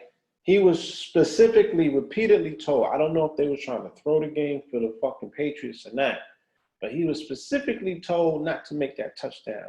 And he said a force turned him around and put him in the end zone. And then I became the Law 44 legend for the people at that time that was following my prophecies. Because they was like, what the fuck was that? How did that happen? You know? And I started explaining to them, God damn it, this universe is programmable. Okay? Early this morning, New York Giants running back Ahmad Bradshaw explained what happened when the Red Sea parted during the game-winning touchdown, right? During the timeout before the first down with a minute and 4 seconds remaining, this is what, Super Bowl 46, I believe. New England head coach Bill Belichick told his defense to allow the Giants to score a touchdown in order to give Tom Brady a chance to lead a game-winning touchdown drive. Bradshaw admitted on ESPN radio that he was oblivious to the idea. I wasn't aware of it. Nothing was said in the huddle about not scoring, said Bradshaw. Eli Manning must have noticed something. However, Bradshaw candidly said, as I was taking the handoff, he was saying, don't score, don't score. I heard him, but it didn't register to the 2-yard, 1-yard line. Think about that, folks. In the heat of the moment, in the middle of the play, Manning was saying, don't score, don't score. Obviously, Eli must have seen something at the moment of the snap to tip the Patriots' plan. Bradshaw had some high praise for Manning. One of the 2-time Super Bowl MVP, Bradshaw said, he's the smartest guy I've ever seen. Whatever. Right? So, you know, here goes Bradshaw, number 44, New York Giants. Dig what I'm saying? Born in Bluefield, Virginia. Okay, shout out to him. I don't know where he's at in his career right now, but I know that they sent him to the Colts. And when he got there to the Colts, he took his number with him, and then fuck around and Andrew Luck got a $44 million contract once he got there. You know, and the Colts had a lot of 44s intertwined. The Colts even were the ones that played the Saints in Super Bowl 44 when they lost. You dig what I'm saying? But it was mad 44s popping up with the Colts. I could give you all kind of different, you know, 44s and shit like that dealing with them. When I talk about the law of 44, I talk about the 3 kings. You know what I'm saying? That's a motif that I utilize to tell my story, my narrative about the dreamers who have an association with the concept of the king, right? Martin Luther King in the number 44. So the dream, king, and 44, all related by these 3 entities that I call three kings. Martin Luther King died on April 4th, right? I Have a Dream. Biggie Smalls kicked in the door waving the 4-4. He died as the king of New York. And then you have Barack Obama, the 44th president, okay, who is a Leo, the leader of the free world. He's the king of kings. And he was notably, the way that the world came to know him, should I say, outside of him making his appearance on the DNC stage in 2004, he wrote a book called Dreams of My Father, okay? And that's how he told his story. That's how he expressed his narrative and introduced himself to the world. So I found it funny that even dealing with the motif of the three kings, you know, you find Ahmad Bradshaw, you know, with Fabulous, who's a Scorpio. Shout out to Fabulous, by the way. And Robinson Cano, of course, who was now a member of the Rock Nation management team, you know what I'm saying, coming under this co-drive. This is an arbitrary connection, right? We don't need to sweat that. Going into Eli Manning, you can see all of the 44s and the 4s and shit, but I really don't want to motherfucker stress that because this is not about Eli Manning, right? And I also noticed about these Super Bowls that were won by the Giants and the ones that were played against the Patriots, when they were able to defeat the Patriots, they were always in election years. You know what I'm saying? And every time that they would win, Obama would win. You know what I mean? And he would always be, you know, the teams always coincided with either the team that they were playing against or where they were playing. So when they were playing their Super Bowls in Arizona, it was McCain. When they were playing against New England, it was with Mitt Romney, you know, the ex-governor from Massachusetts. Okay. So I always looked at the Super Bowl, to me, was like the precursor of how politics were going to play out in this country. Because I don't know if you realize it or not, but the NFL is bigger than religion on a Sunday. It is the religion of this country. And the religion of this country is Americanism. You know what I'm saying? But NFL is a religion in this country as well, right? On any given Sunday, that's where you're going to find people focusing the majority of their attention on the Lord's Day. Okay. So, and some would argue that the NFL is bigger than religion in this country. You feel me? Because I don't know if you still are holding on to this concept that you live in a Christian country, my nigga. But you need to let that go. Okay? I've showed people however many Law 44 presentations ago from the words of the founding father, this is not a Christian country, right? They were what you call deists. The founding fathers were deists, D-I-E-S-T. I believe that's how you spell it. These niggas was not Christians, okay? This is not a fucking Christian country. That's what they sold you niggers, once again. But every fucking body else knows this is not, nor was it ever a Christian country, right? But it makes for a good story, so let's get through it. So once the, you know, the Giants and all of that was out of the way, right? And I made a misstep. This was not the 2012 game, okay? This was not the 2012 game.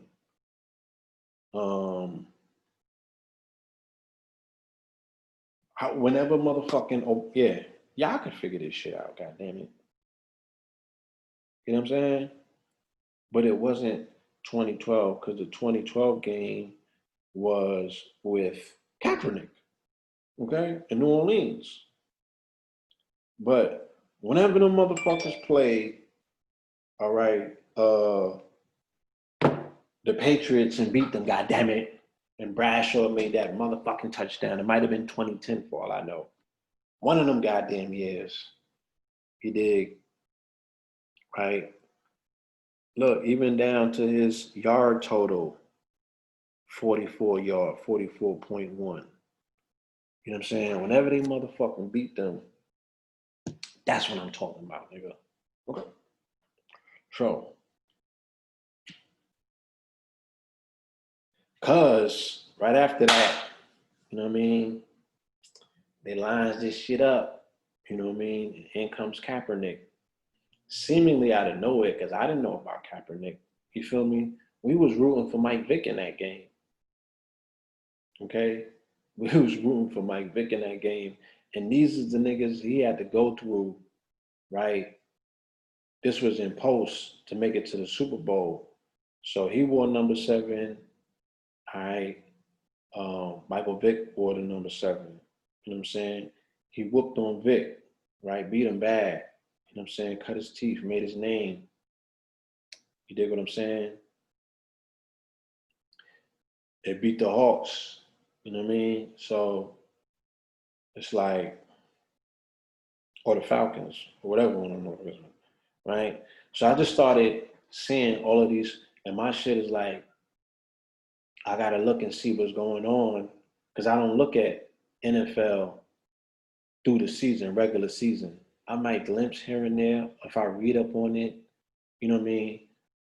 Every now and then I would take a look to see who was resonating with the 44 energy. So this Kaepernick dude just started jumping out, right? His resonance with the 44 energy was strong. 244 yards, you know what I'm saying? He was just beating up on his competition, and it was always a 44 signature. So I started doing my research on the nigga. You know what I mean? Now they went into the Super Bowl. He had his 44 signature thick on him. But Ray Lewis was going into the Super Bowl, right? This was the return of Ray, okay? Ray was going in with 44 tackles, right? I'm looking at Maryland initials, MD. I'm like, okay, that's 44. You know, I'm thinking about this whole aspect of the Baltimore Ravens. Who are these black birds? You know what I'm saying? When I'm looking for 44s, I'm looking for 4s, I'm looking for 8s, 13s, 17s, anything that resonates along that frequency. You feel me? Because of the multi-dimensionality of what these 44s are. And we're going to get into that, of course. God damn it.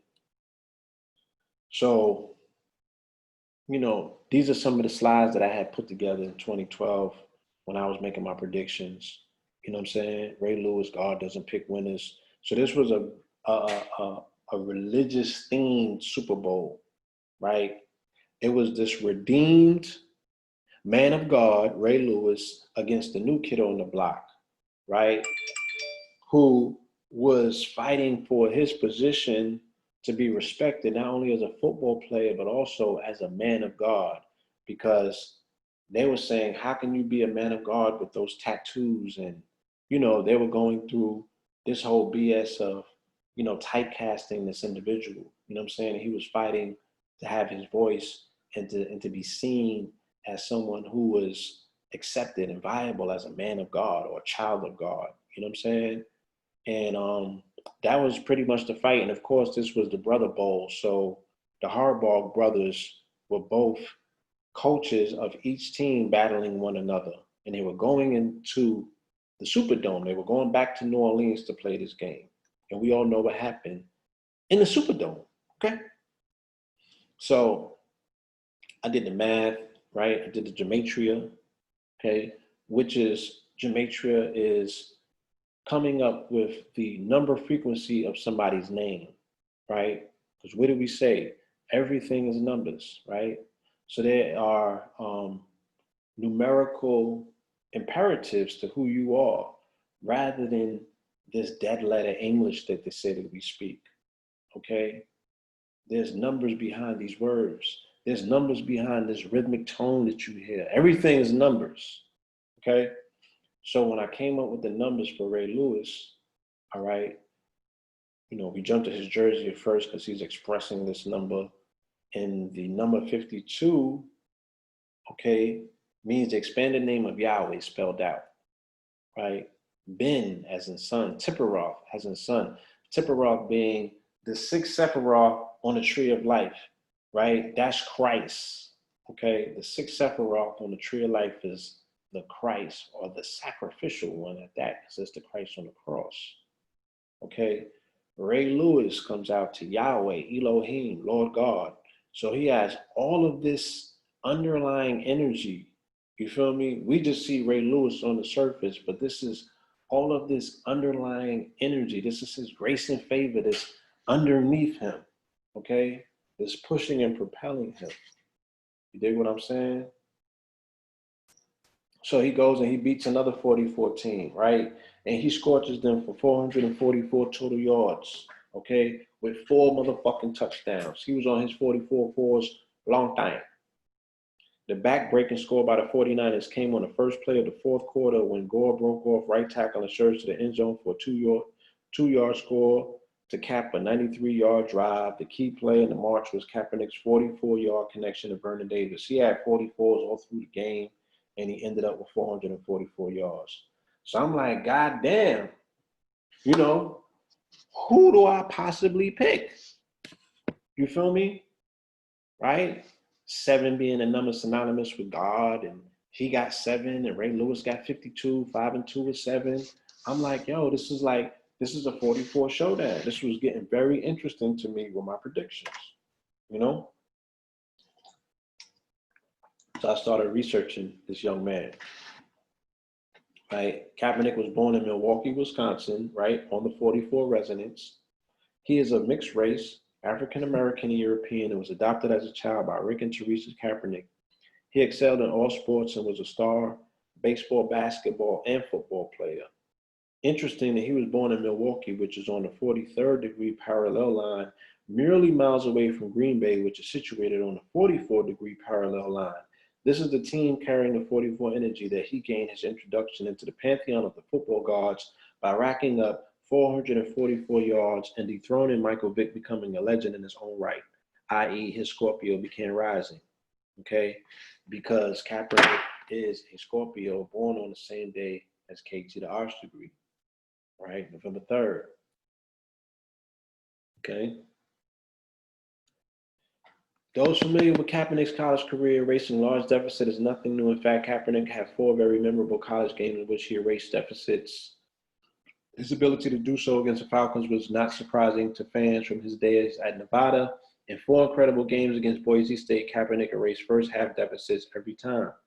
In 2007, his first start as a freshman, Kaepernick and the Nevada Wolfpack took on the formidable Boise State Broncos team in Boise on the infamous blue turf. Down by 7 at the half, Kaepernick led Nevada back in the second half, outscoring the Broncos 23-13 to tie the game at the end of regulation at 44. Kaepernick led the Wolfpack, outscoring the Broncos from the second quarter, only to lose by the final score of 44-33. I mean, there was a lot of them joints, right? So here we go. Colin Kaepernick, the tattoo god of Super Bowl 47. Colin Kaepernick talks God determining Super Bowl outcomes. Kaepernick says, God has brought me this far. I can't do anything but thank him. Number one is kind of my way of saying, I don't really care what people think about my tattoos, he said. I got them for me and to show people this is what I believe in. God has brought me this far. He's laid out a phenomenal path for me, and I can't do anything but thank him. Colin Kaepernick, glorifying God on the gridiron, right? So before this nigga was caping and capping for you niggas, he was caping and capping for God, right? I wouldn't say Jesus because that's not what they said. They say God, right? In the year that he went to the Super Bowl, his biological mother attempted to get back in contact with him. She was 44. Now, which way am I possibly supposed to go with this shit? Because I'm like, yo, this nigga's 44 energy is literally off the charts, okay? She'll watch him again this Sunday as he plays in the Super Bowl. Her name is Heidi Russo, a 44-year-old nurse from Thornton, Colorado, okay? This is a tweet from his 44-year-old biological mother who put him up for adoption, all right? So when we ran Colin Kaepernick's numbers, right, his gematria numbers, they equal 878, right, which is the Prince of Peace, in Joseph, in Fowl, and the number also 77, right? Which 7 times 7 equals 49. He played for the 49ers. 77 is sacrifice and glory is also the pillars, okay? The sacrificial pillars, though, like how they knocked them shits down in the World Trade Center, okay? Well, y'all got a lot of learning. Now, They're going back to play the Super Bowl in New Orleans, right? The home of sacrifice in this particular country because of the ingrained tradition of voodoo, right? That's Marie Laveau right there on the right, right? And when we talk about ritual, when we talk about sacrifice, you know, how soon we forget, okay, that the sacrifice, that the ritual that was enacted in the Super Bowl with Janet Jackson and Justin Timberlake, I believe this was in '05. Correct me if I'm wrong. I know you niggas would love to, all right? Whenever that Super Bowl was, it was February 3rd. It was the same day of the Imbolc Festival, which is a lactate festivity, which means, right, it was a Celtic lactate festivity. So this is a fertility ritual at the time. This is them dealing with what? Going into the spring months or what have you, and the fertility is dealing with the springing forth of light. The lactate is the feeding of the coming of the new year, right? This is what all of that symbolism means. The fact that she had the sun on her left breast means that she was very much in collusion with this ritual, okay? Because when you look at any iconic imagery of the sun feasting, he is feasting on the breast, okay? But she has a sun, I can't say it's a fucking tattoo, it's a piece of jewelry on her nipple, right? Symbolic of this particular lactating festival that they were heading into. Her sacrifice, right, may have caused her her fame, but this is where YouTube was born out of, okay? Her sacrifice, her titty, birthed YouTube. That was one hell of a sacrifice. You got to give it up to her because no one can find any of that footage anywhere else, okay? Because CBS pulled the shit. And then comes the birthing of a website that hosted that footage. That website ultimately became the foundation of what you and I know today as YouTube. Go look it up. Few niggas think I'm lying. Okay, go look it up, right? That's what was birthed out of that motherfucking ritual right there, right? Alongside the Irishman, dealing with all of this fucking North mythology, Justin Timberlake, right? Don't think that these motherfucking rituals are not real. Dealing with the most grandest platform on the planet, which is the Super Bowl. Are you fucking crazy? So this is what I wrote up at the time. And so it is, here we are, and all the players are present for the biggest ritual on earth. It involves God, Christ, Mary, Joseph, all the saints in one big altar where the black musicians patiently await their sacrifice.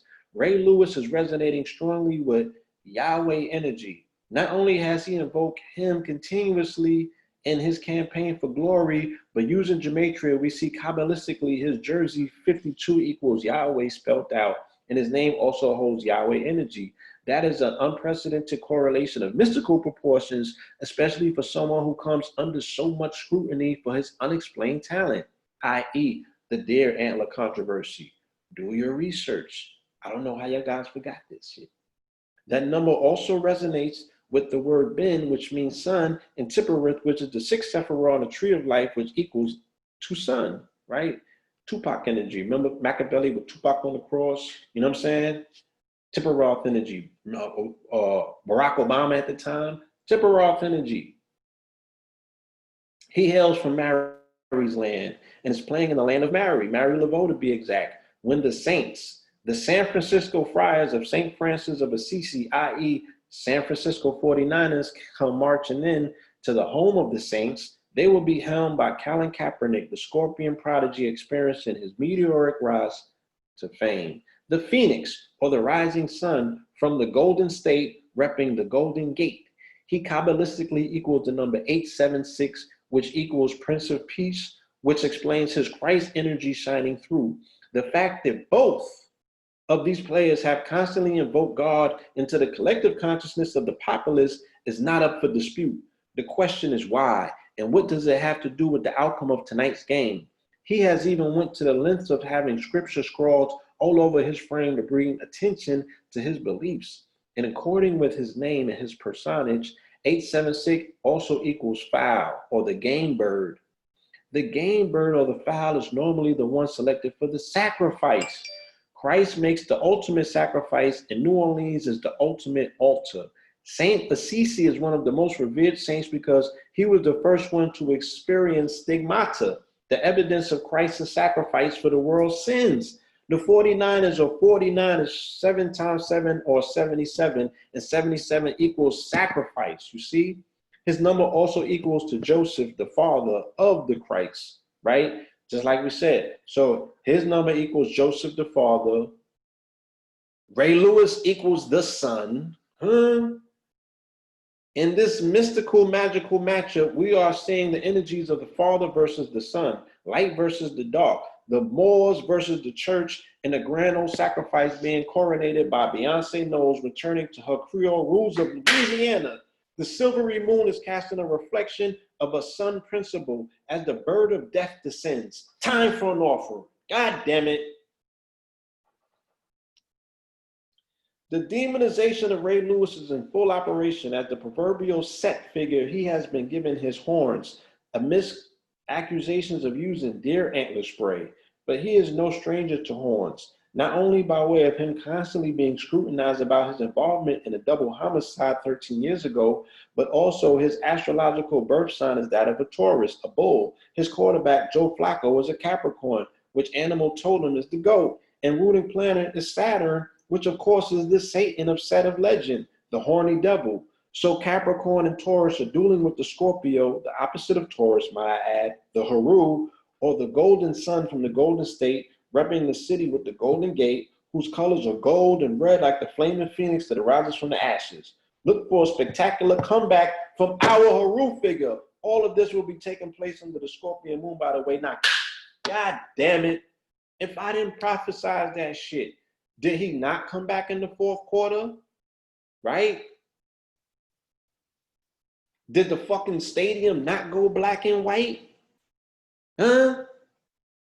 Was the sacrifice not motherfucking laid out? Did he later on not become the sacrificial fucking bird of the fucking series? And come on, my niggas.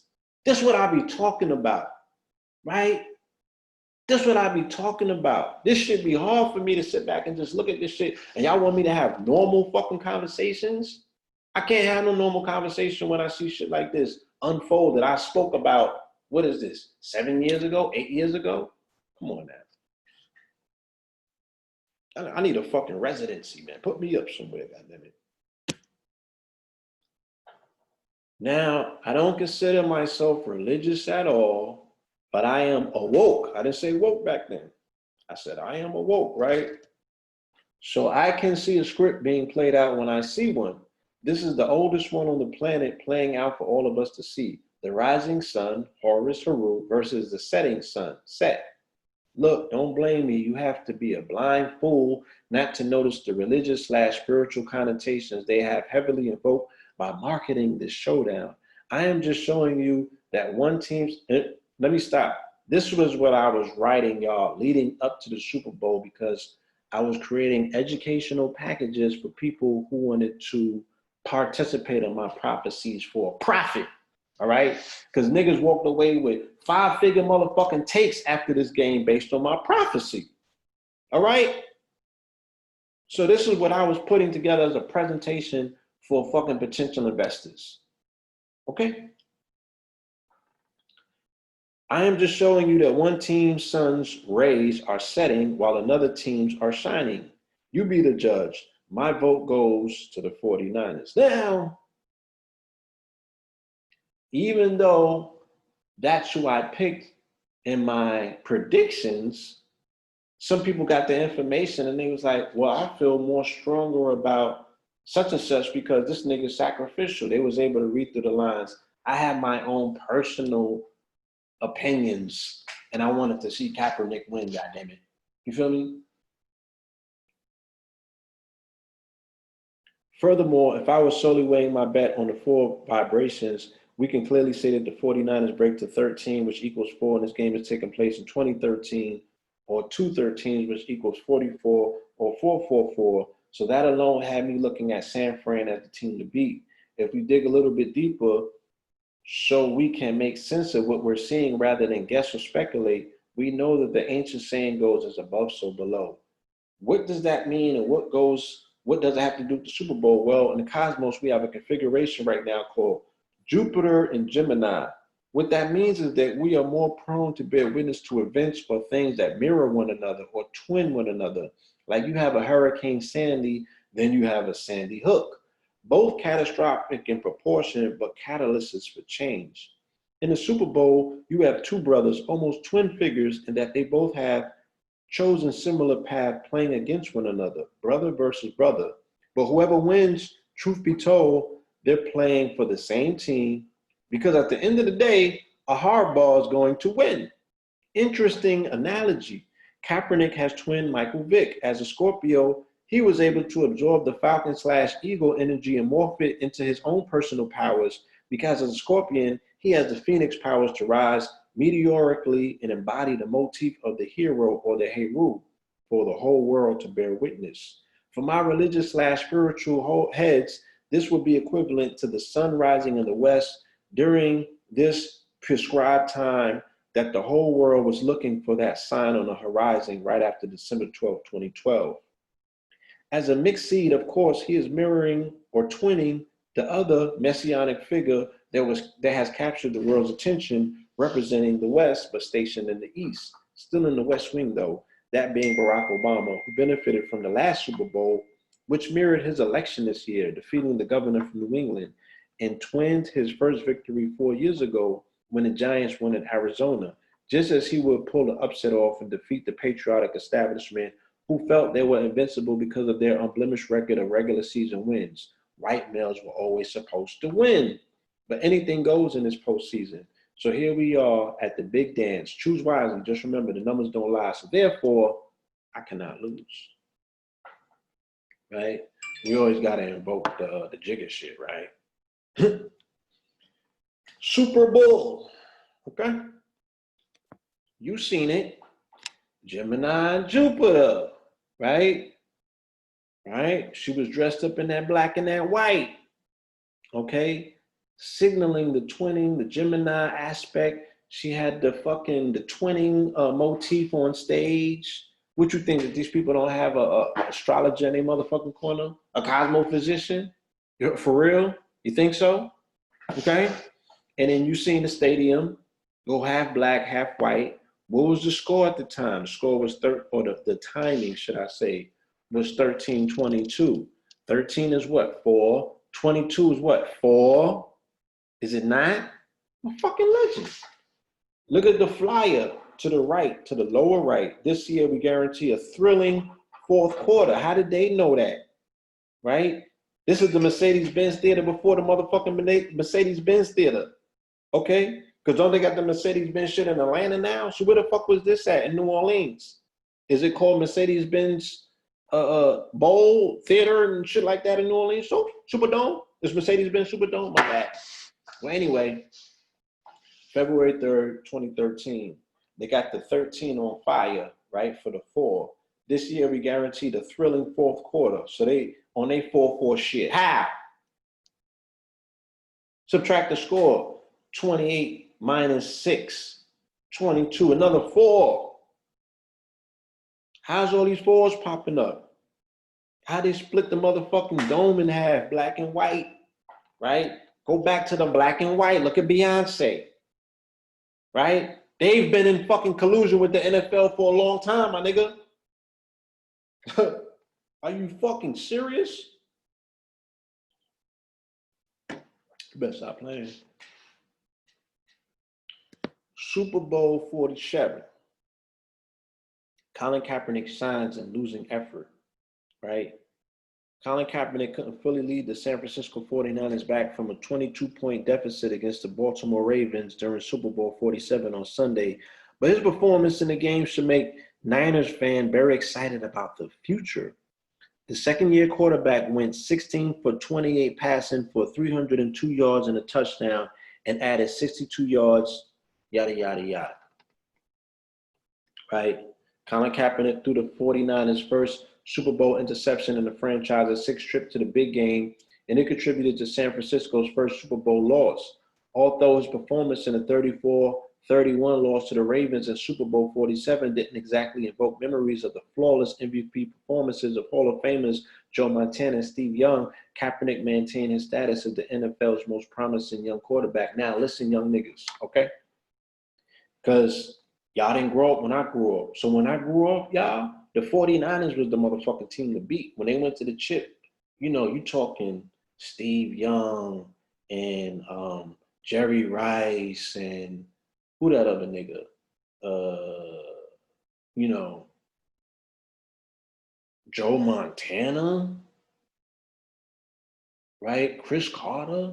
I hope that's his name. I ain't jacking it up. But they was like larger than life. You know what I'm saying? And they was the team to beat, you know. People was cheerleading and pom-pomming for the Cowboys and shit like that. But I don't remember them winning mad back-to-back shit. I remember the Emmitt Smiths and, you know, the Michael, what's his name, Irvin and all of that. You know, they did their numbers and shit. But the 49ers that was an impeccable team. You know what I mean? So he represented the return of a legacy that in the minds of viewers such as myself, I kind of knew what it meant. You know, that's a lot to put on the shoulders of a young man, you know what I'm saying, who would ultimately become the sacrifice. He ultimately became the game foul. But this is the interesting shit, you know what I'm saying? And there was a lot of interesting shit that happened immediately afterwards. Like I said, this really was the Moors versus the church. Baltimore Ravens, that black bird, that raven, versus the San Francisco 49ers, the Friars, right? The Jesuits, my nigga, okay? The fucking Catholic Church, all right? And I'm gonna show you how, okay? And man, I was gonna go into this long, drawn out presentation. I'm not giving niggas all of this, man. I'm just giving you this. And we're gonna call it what the fuck it is, okay? Drew Brees gets 44.25 million fully guaranteed over 2 years, right? So this wasn't too long after they brought their game to New Orleans. You know what I'm saying? And he bagged his 44 million, right? During their 50-year anniversary, mimicking, you know, the fact that they would be going into this whole glamorous 50-year Super Bowl, which Beyonce would take the field again, right? In San Francisco, my niggas, okay, with the motherfucking formation, lemonade demonstration. Do you niggas remember? Because you niggas are so motherfucking tied up in this sports shit. Have you ever stepped back and peeled this shit back and made the connections? Okay? No. All right, this is Super Bowl 44. Okay? This is when the Saints beat the motherfucking Colts. That was in 2010, right? And then, you know, you got all the fucking talking heads, all of the coons, right? Right? Who was Kaepernick's main antagonist? Maybe even up to this day. Was it not Ray Lewis? To this day, right? Who was his second motherfucking antagonist? Okay? Was it not Michael Vick? Right? Was it not the people who he was intertwined with energetically based on this motherfucking 2012 ritual that took place? Right? Because they played in 2013, but that was the 2012 season. That was the 2012 NFL season that spilled into the beginning of 2013. But that was the 2012 season. Okay? So what was these not his main nemesis and adversaries up until this date? Right? Anyway. Okay. Now, a window into a bunch of other shit that took place around this time all dealt with this motherfucker sitting courtside at a Nets game, right? Adorning this motherfucking chain that, you know, the New York Post had to come out and tell the rest of the white world what this chain actually stood for, what it mean. But we're going to get back to that, right? right? I can't believe, no, we can't be jumping all the way up. All right, well, I guess I'm gonna go with the flow and I'm going to allow this lecture to take me where we need to go. I was anticipating a few slides right after this so I can make some talk points and talk my shit. You dig what I'm saying? Talk my shit. I'm gonna still talk my shit, but I'm gonna get through some of this because, you know, I love pointing out that this incident happened on April 6th. I believe it was 2014 because this was at the beginning of the motherfucking tetrad blood moons. Anyone else who has seen my Law 44 lectures, the blood moonologues, is when I talk about the ritualistic, right? The ritualistic bodying of the black man as a symbol that happened underneath these full moons. This is when the Zionists went to war on your ass, right? And you went from a fucking shallow grave to 6 feet, my nigga. Real talk, right? As expressed by the fact that your leadership coming out of this period is now fucking Jay-Z. It started with Jay-Z, my nigga, on April 6th, okay? Right before Don Sterling made them statements about you niggas. He was pictured courtside at a New York Nets game, right? With his, with star, right? 7-pointed star, flag, right? Gods on the nation of the gods and the earth. Okay? So, and this was right after, because this happened on 3/22, right? That we made a remix. I remember this shit. Came out on 3/22, right? For that auspicious date. Shout out to A.A. Rashid and Black Dot and Red Pill. Blueprint 3/22. We've been on top of this shit, right? Since 2009, 10 years ago, we did that lecture. You know what I'm saying? Classic, right? The We Made It remix, he was talking Breezy, right? He was talking God Body shit, he was talking revolutionary. This is when people got a glimpse into the fact that, oh, well, Jay-Z can speak conscious if he wanted, because listen to him in his music, like he's expressing himself in the ways in which I've never heard him. Like, oh my God, I can't believe this, right? So the nigga went into his conscious bag on that track and showed his hand, right?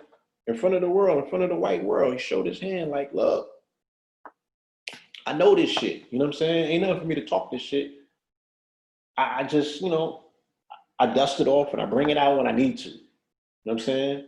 Now's not the time, but maybe now was the time when he jumped on with Jay Elect and they did their thing, right? Then he started wearing the chain and shit. So this is the article, right? August 6, 2014. I was right, right? So it happened prior to that. It happened probably more around 4/4, right? Or this 4/4 energy. Last week, all eyes at the Barclays Centers weren't on Jay-Z's Better Half Beyonce, but on the coaster side of golden pendant swinging from the rapper's neck as the couple sat courtside. Asked once if the group symbol, an 8-pointed star with the number 7 in the middle, held any meaning for him, the rapper shrugged a little bit. To show followers the way, members must learn the supreme mathematics and supreme alphabet, powerful tools to decipher the meaning of the universe. In both, each letter and number represents a concept. For example, 1 is knowledge, 2 is wisdom, while A is Allah and B is be or born. The number 7 on Jay-Z's pendant stands for God. Caucasians, meanwhile, don't enjoy an exalted status in the narrative of the 5%ers. The first lesson I learned from the 5%ers was simple. Fuck white people. Seriously, white people are devils. Knight 36, who was white and converted to Islam as a teenager, once wrote, Black people are the fathers and mothers of civilization. White men are the devil. The Christian God is nothing more than a ghost, and only a small percentage of people understand the world. These are just some of the beliefs behind the bling. The gaudy 5% Nation medallions worn by Jay-Z and Carmelo Anthony. Some followers take exception to those who transform their flag into a fashion accessory. Jay-Z is not an active member. No one has vouched for him, says Saladin Allah, a representative of the group's upstate region, told the Post. It was always understood that you don't wear the regalia if you don't totally subscribe to the life. Okay? And, you know, this is, you know what I'm saying, a little bit after, they opened up the Barclays and they had the 40-40 club in the Barclays, you know what I'm saying, or what have you. This was also right around the time, almost up to the day of the 2014 Final Four games. There was one by the Wisconsin Badgers. Over the weekend, Wisconsin, with their player number 44, Frank Kaminsky, played Kentucky with their star player number 44, Dakari Johnson, in the Final Four. And the final play was a three-pointer by a twin. The blue team beats the red and advances to the big dance. Played tonight against UConn, 31-8 or 444. There were 79,444 people in attendance, biggest crowd ever. The weekend of 4-4. I don't think y'all hear me though. Da da da da da da da. Okay, gotta talk some more of my shit. But yeah, it was interesting. A lot of 44 energy around that time. So the first blood moon comes in. It's a tetrad series, meaning there's 4 blood moons lined up, back to back to back to back. And the first one, right, the first blood moon drops on 4/14. Okay? The very day that the blood moon comes out, okay, the nigger net is focusing the attention on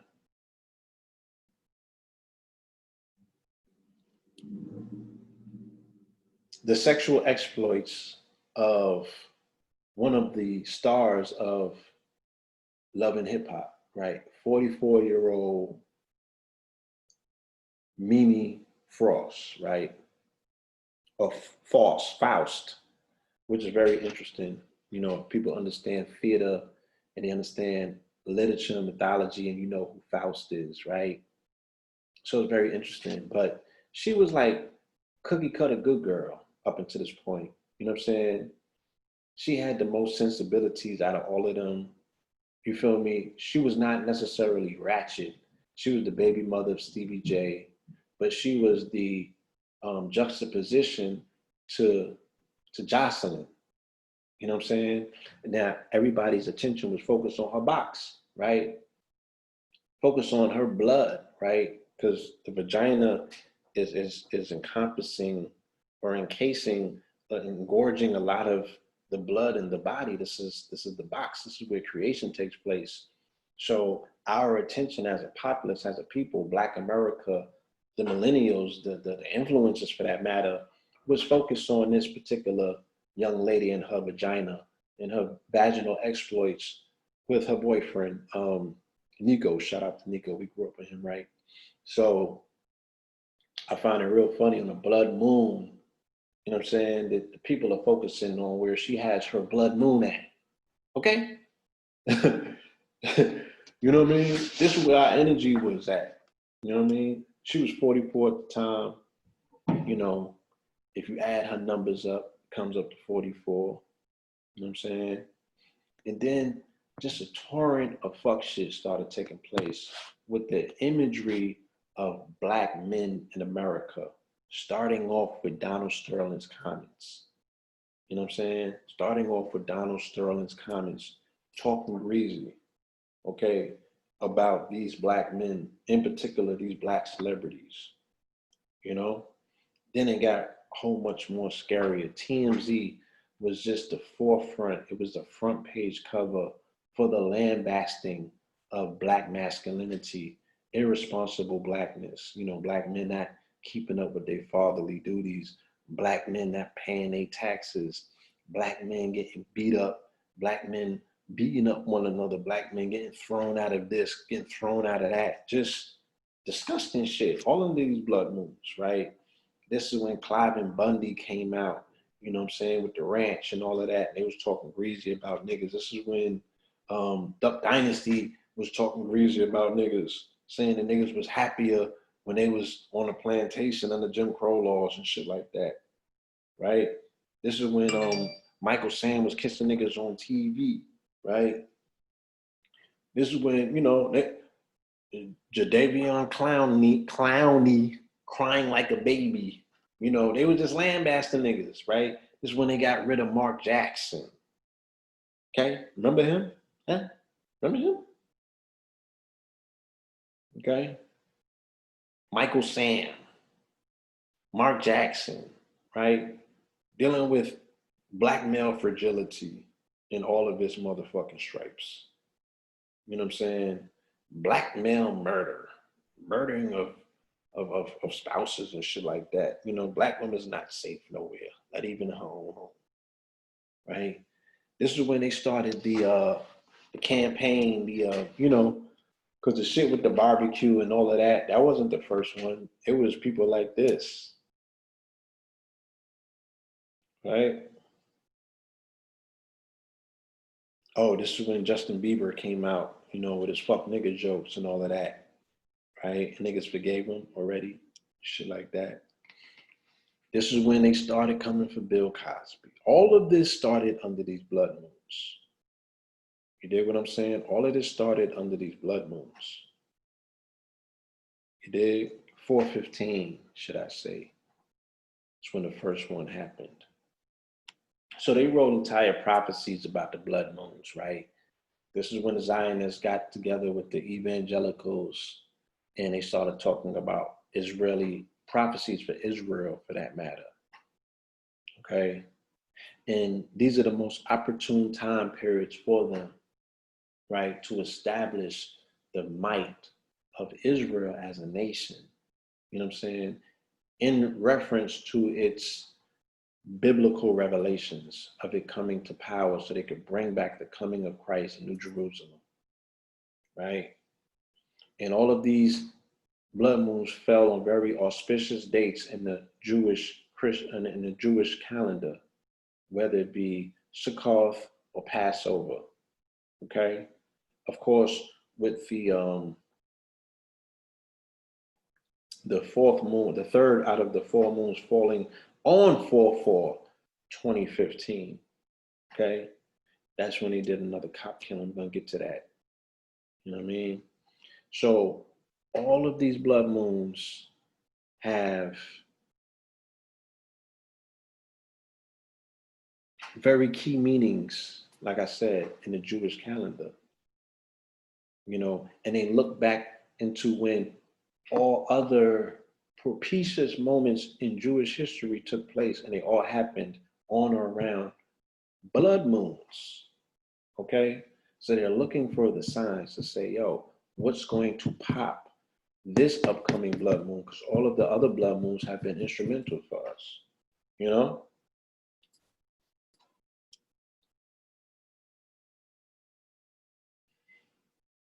Passover, Feast of Tabernacles, Passover, Feast of Tabernacles. You know what I'm saying? The comet ISON, solar eclipses taking place. The ones, like I said prior, when the Moors were motherfucking defeated in goddamn Spain under Isabella and Ferdinand, and the Jews, right, were expelled from Spain after they got rid of the motherfucking Moors. That shit happened under the blood moons. Spanish Inquisition, Israeli independence, Arab-Israeli war happened under the blood moons. The 6-Day War happened under the blood moons. The start of the financial crisis happens, right? These are during the solar eclipses in 2008, 2009, and 2010. You feel me? So they were just sitting around waiting to say, what is 2014 going to bring to galvanize the strength and the power of Zionist Israel? You dig what I'm saying? So again, this is their breakdown and shit. Them doing all of the math, deciphering, right? Because everything's numbers, right? And you can see the trends. You feel me? So I guess, yeah, this is jumping right back into the Kaepernick shit. You know what I'm saying? At this point in time, after the blood moons, of course, you know what I'm saying? He goes into protest mode and he metamorphs into an entirely different character that nobody expected, because nobody saw this coming except for yours truly, because I understood then what I saw on the field was not necessarily him becoming the sacrificial fowl. Yeah, he lost the game, but they created an energy signature that has to manifest itself through somewhere, somehow. And this is not even the end result of it. I'm going to show you what happened directly after the game. This is just the latest iteration of it. This is him now playing Christ. You know what I'm saying? For the sacrifice, you know? And the 44 is still popping up all over the place. You know what I'm saying? 44% likely to turn off NFL if national anthem protests continue. You know? These are the things that started happening, I said, in response as well to the under the blood moons and the killings, the cop killings, the sacrifice. But first they denuded the image of black men in America, and then they started killing the image. Because once you destroy through propaganda the image of a people, then you can start exterminating those people, and it will not have the same effect on the psyche of the populace paying attention to what's taking place.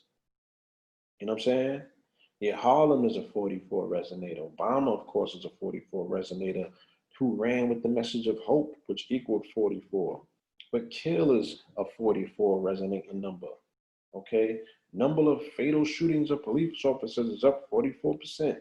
Now I'm gonna show you how every motherfucking incident under that blood moon dealing with the sacrifice of black men at the hands of military or paramilitary police officers, because military is Mars and Mars is 44, right? The police have an image of the motherfucking Archangel Michael under their octagonal caps, which is 8-pointed, right?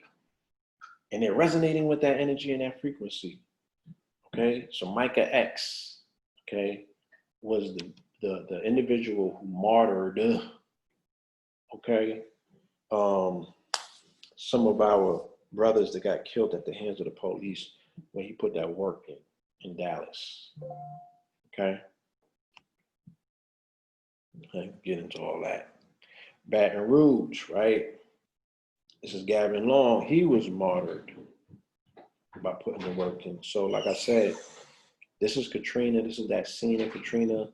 This very popular, you know, when it showed a lot of the buildings burning or what have you. 44 arrests in Ferguson. You know, 44 Ferguson raids, 100 protests in 44 states. You know what I'm saying?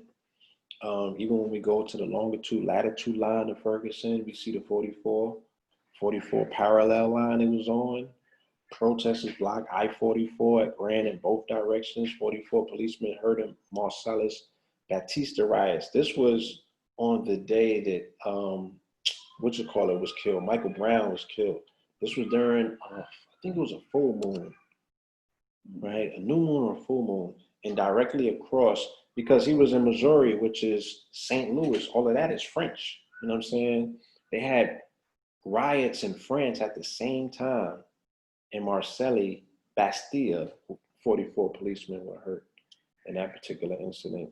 If you look at all of the executive orders that went out at that time, you know, all of them were encroached with the, whereas an invocation of propositions of section 44.010 through 44.130, you know, it's necessary to ensure the safety and welfare of the citizens of the city of Ferguson. So that shit was just totally drenched in 44 energy. You dig what I'm saying? You know, here goes, just more evidence. Okay, so going back to that connection that we was talking about with Israel, you know, at the time. Whenever you ready. So whenever you're ready to wrap it up. Yeah. So this is a release that came by way of the police departments that were going to Israel for anti-terrorism training. You know, when they started equipping the police departments around America with all of the paramilitary gear, this was all a result of the training that they were coming back from Israel with, okay? For a week next month, St. Louis County Police Chief Timothy Fitch, along with law enforcement officials from across the United States, will visit Israel to learn how Israel's police, intelligence, and security forces prevent terror attacks. The week-long program is part of the ADL's National Counterterrorism Seminar which will include visiting the cities of Tel Aviv, Jerusalem, and Tiberias.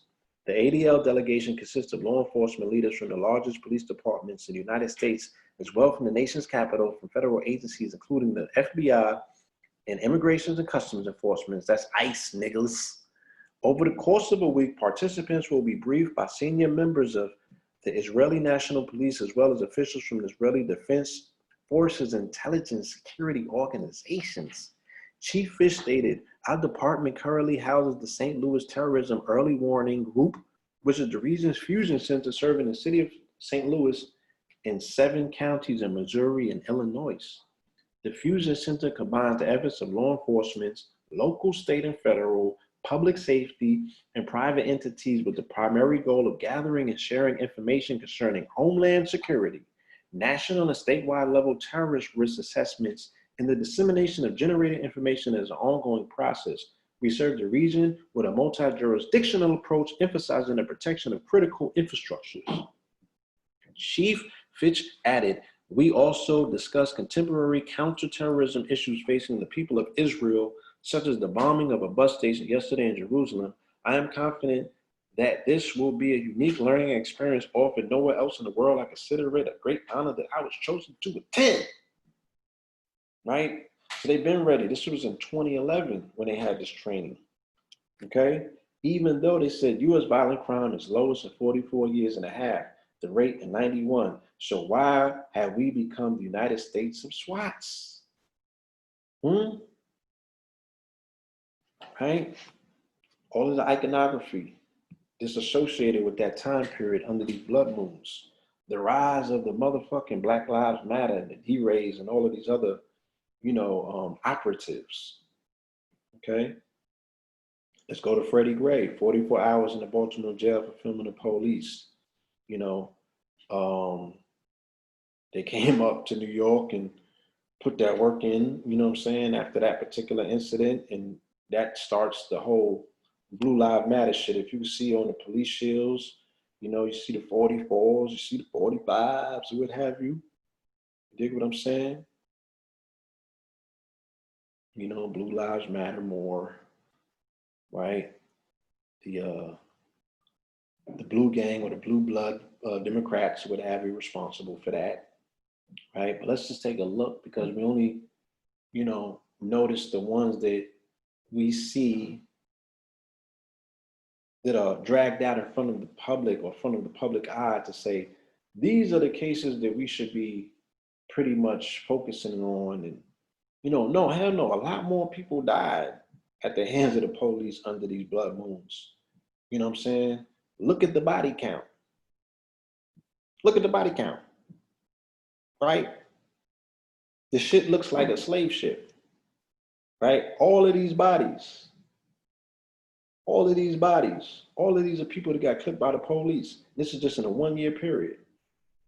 I think this is 2015, right? This is just a 1-year period, right? Don't be scared. 2014, 2011, 2009, unarmed Black people killed by police since Barack Obama's inauguration, right? All of these names, all of these folks, all of these bodies, right? Not just the ones that they show you on TV. You know what I'm saying? Research for a week, list of Black people killed by cops with date, killed exploded to 2018, just in 2014. This is just in 2014, right? 2018 people clipped by the police, melanated people under these blood moons, right? In the year the blood moons came out, right? 2018 people killed. Don't tell me that they wasn't on a campaign. October 2018, more bodies, right? This never stopped. Never stopped. But they'll still tell you that the biggest threat in this country are melanated people who are doing nothing but protesting, for the most part, online. I showed you 2 or 3 people who went and martyred, right? About 1,000 people that got killed. You feel me? But that's not nothing in comparison with the motherfucking mass shooters. They said there was more mass shootings than there are days in this year so far. right? Even this fucking coon right here, he even ties in. He was 40, he's 40, he was 44 years at the time. Okay? Right? And the police killed somebody on 4-4. That was Walter Scott, who got shot in the back in South Carolina. They killed him on 4-4 during the blood moon. That was on a Saturday, during the third blood moon. Right? Here, the brother right here. The shooting of Walter Scott occurred on April 4th, 2015 in North Charleston, South Carolina, following a daytime traffic stop for a non-functioning brake light. Okay? The police shooting a 44-year-old Eric Harris, that's another brother that got killed that was 44 years old under the blood moon. You feel me? Look at them, right? And it's all started, unfortunately, with our brother Trayvon. Okay, 2012. This wasn't under the blood moon. It was under different cosmological motherfucking situations, but not necessarily the blood moon. It was the precursor to these blood moon sacrifices. Brown family files 44-page lawsuit against Darren Wilson, the police chief in the city of Ferguson. Right? Death toll from Hurricane Matthews climbs to 44. Right? And that gets into, I don't have this segment in this presentation, but I'll show you that every single motherfucking weather catastrophe that happened after the equinox, right? Or not, should I say the equinox? This was the eclipse, right? Of 27? The Great American Eclipse? When we was in Shaston, 2017? Yeah, every single, because that's right after that happened Hurricane Harvey and all of that shit that happened after Hurricane Harvey with Hurricane Maria and all of them shits, Hurricane Irma, everything was 44 in that. Everything, right? Leading up to incidents that we were speaking about all the way up until last year was all connected to a 44 through line. U.S. death toll from Hurricane Andrew carries 44. Eric Gardner was 43 when he got killed, right? A year before he was able to turn 44. Laura Lodge CEO gets $44 million after Reynolds merger. So the company that owns Newports, right after he gets killed, you know what I'm saying, turns around and they sell this shit for a $25 billion merger, and the CEO happens to get 44. Now, these are just arbitrary numbers. You know what I'm saying? Liam Gallagher, 44, Oasis singer of cigarettes and alcohol, asks for ID to purchase cigarettes. Like I said, things that seemingly have no relation always connected through an invisible through line called the law of 44, right? It's the invisible thread that connects all things, right? In my reality and my interpretation, Eric Garner's family was still sought for. A Staten Island father would have turned 44 on Monday. Okay, then you had the whole motherfucking American Horror Story series dealing with the blood moon when they was talking about what? Let's go through it. The 8th episode, and spearheaded by who? Lady Gaga? Rather grotesquely eliminated a couple more characters Wednesday night, leaving us with Aubrey,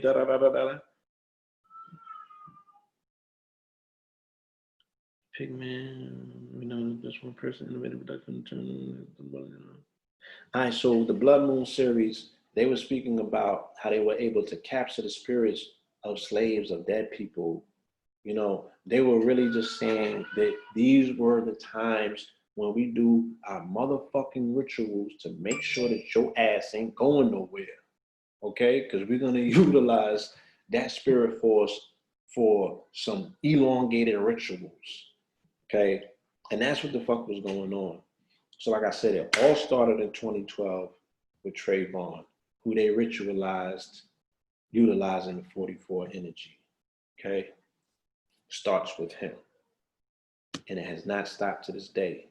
So what immediately happened after the Super Bowl, right? After the Moors versus the church, right? And the church loses, right? what happens? Ex-Pope Benedict says God told him to resign during a mystical experience. The former Pope Benedict has claimed that his resignation in February was prompted by God, right?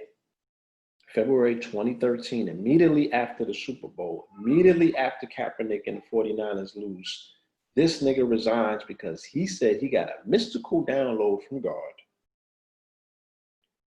Right? During a mystical experience, breaking his silence for the first time since he became the first pope to step down in 600 years, the 86-year-old reportedly said, God told me to, when asked what had pushed him to retire to a secluded residence in the Vatican Gardens. Now, niggas gonna be all in these comment sections saying that it was a rape investigation that made him do it, and they was abusing children. That's why Pope Benedict resigned. God damn it. I'm telling you that Pope Benedict resigned immediately after Kaepernick lost the motherfucking Super Bowl, right? They lost the Super Bowl February 6th or something. The Pope resigned around February 20th, and he said that it was because of a mystical experience in which he said God told him to resign, right? So then let's take a look, and they say half of American fans sees the Super Bowl as a supernatural event. Right? What role does the supernatural play in sports? Half of sports fans see some aspect of the supernatural at play in sports, meaning that either pray to God to help their team, have thought their team was cursed at some point in time, or believe that God plays a role in determining the outcome of sporting events. 1 in 4 Americans who report being a fan of a particular team believe that their team has been cursed at some point in time. Midwest fans are substantially more likely than fans living in other regions to report that their team has been cursed because they live in the Midwest, right? Them niggas can't help but think that somebody's cursing them. They live in the Midwest. 1/3 of fans living in the Midwest say their team has been cursed compared to 27% of fans living in the West. As of the 2014 Super Bowl approaches, half of all sports fans see some aspect of the supernatural at play in sports, meaning that they either pray to God to help. Oh, we already did that. Yeah. So God on the field, percentage who agree. God rewards athletes who have faith with good health and success. Out of all Americans, 53% of Americans believe that. 27% believe that God plays a role in determining which team wins a sporting event. Okay? And the majority are minority Christian, white evangelicals. So 72% of you niggas believe that, compared with 67% of white evangelical and 50% of Catholics. Okay? Out of that, 61% of people in the South believe that, compared with 52% in the Midwest, 48% in the West, and 44% in the Northeast. Okay? So back to Benedict. He said, a senior Vatican source said the report was reliable. The report seems credible. It accurately explains the spiritual process that brought Benedict to resign, he said. Benedict said his mystical experience had lasted months, building his desire to create a direct and exclusive relationship with God. Now, after witnessing the charisma of his successor, Pope Francis, Benedict said he understood to a greater extent how his stepping aside was the will of God. So what happens in the selection process of a pope, right? That wasn't the pope's name. You know what I'm saying? Pope Francis wasn't the pope's name. The pope is selected out of a group of people, a group of cardinals or what have you, that are up for a selection, and then they release the white smoke out the roof, and then the name becomes ordained on them. So who did I say that the 49ers were? The 49ers are St. Francis of Assisi. They're friars, the Jesuits. So what happens right after the motherfucking 49ers and Kaepernick lose? They bring in the Jesuit and they name him Francis. You understand? So, here he goes, right? Because the Jesuit Pope is in charge of the military, because that's who the Jesuits are. Okay? And then, to go back and show you the Pope's relationship with the Super Bowl, the Pope always prays for the Super Bowl. You know what I'm saying? Some people say that that the Super Bowl or NFL within itself is bigger than religion in this country. They say it's a religion off to itself. Okay? So they even have it where, you know, they're not motherfucking playing Christian hymns at the Super Bowl, but they got the Pope coming down and to bless the Super Bowl, right? Look out, Lady Gaga. The Pope is joining the Super Bowl frenzy. In the papal verse, Pope Francis has recorded a video message that will be shown to tens of thousands of fans during Sunday's Super Bowl game between the New England Patriots and Atlanta Falcons. Tens of thousands of fans? Like, who the fuck is doing them numbers? There's millions of people looking at the goddamn Super Bowl. Okay? So, while we're on the topic, to talk about the Catholics and the Jesuits or what have you, you know what I mean? I've found it very interesting that even if you look at Duce, you look at the symbol of what the fuck Duce is, you know what I'm saying? The symbol of Duce is nothing more than a Jesuit cross, a double cross at that, right? And it is called the Cross of Lorraine. The Cross of Lorraine was originally a heraldic cross. The two-barred cross consists of a vertical line crossed by two shorter horizontal bars. In most renditions, the horizontal bars are graded with the upper bar being the shorter, though variations with the bars of equal length are also seen. The Lorraine name has come to signify several cross variations. Amongst pious Filipino Roman Catholics, the symbol is known as the Crusader's Cross, or Crusado, associated with knights in the Order of Templar, and more contemporarily, the Crusaders of the Divine Church of Christ, a Protestant sect with Catholic traditions in the Philippines. So, you know, when you see the Duce symbol and what have you, you know, and you look at it and you understand that the shit originally was priced at $44. God damn it. You know what I mean? It's not far-fetched to understand that, you know, this shit is a motherfucking, a Jesuit Catholic Crusader symbol on the liquor. I mean, if that's not bug the fuck out enough. Yo, could we get on my yeah, man. If you open the door, I think he's gonna fly out.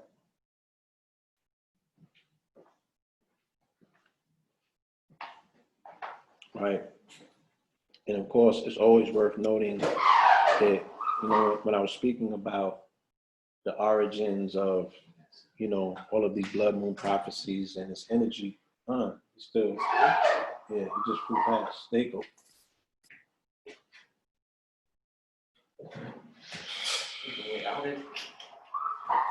You know what I'm saying? It's always worth noting when we want to speak about the NFL or the NBA for that matter and why LA, you know, the symbol of the NBA, the logo on the NBA is of Jerry West, who wore number 44 in the NBA. So all of the players in the NBA, for lack of better terms, are 44 resonators because that's the symbol and the logo right there. Hold on, damn. Of the NFL. I mean, NBA. You know what I'm saying? And not only that, but again, when we speak about Los Angeles, we have to understand that Los Angeles, which not only was incorporated on April 4th, 1850, which is 4-4, but it also was settled by 44 settlers, okay? The majority of which were identified as Afro-Mexicans, okay?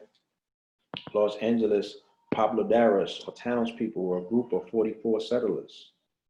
Okay, so those are the people that are responsible for even founding Los Angeles. So when we ask ourselves, why Los Angeles? You know what I'm saying? Look, he over here. Just open the door. I can't, more flies. More flies. Yeah, they Oh, jeez.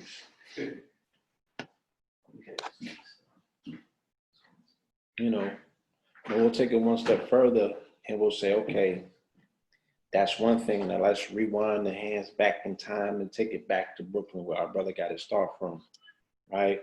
And the hand that he had to play in the Barclays Center, we often make note, especially now, you know, that the conversation is red hot. The Barclays Center was established and built atop of the location, the direct location of where Dr. Sabi had his offices at. You know what I'm saying?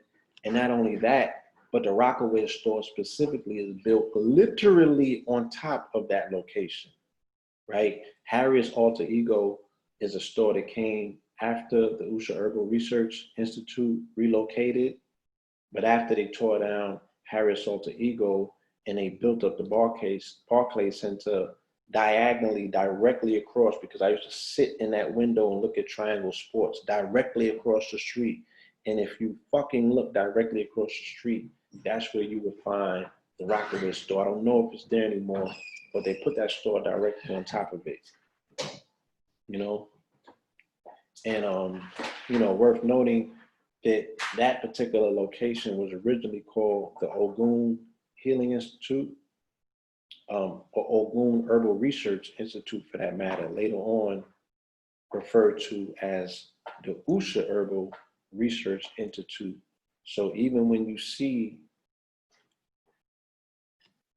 the exterior of the Barclay Center, which remains rusted, and people are like, that's an eyesore. How can you have a rusted building in the center of Brooklyn on Flatbush Avenue if they don't really understand the relationship between rust and iron to blood, understanding that they named the institute the Ogun Herbal Research Institute, and the entity associated with Ogun in the Orisha lessons, he's the god of iron. He's the deity of iron. You understand? Anyway. Motherfuckers.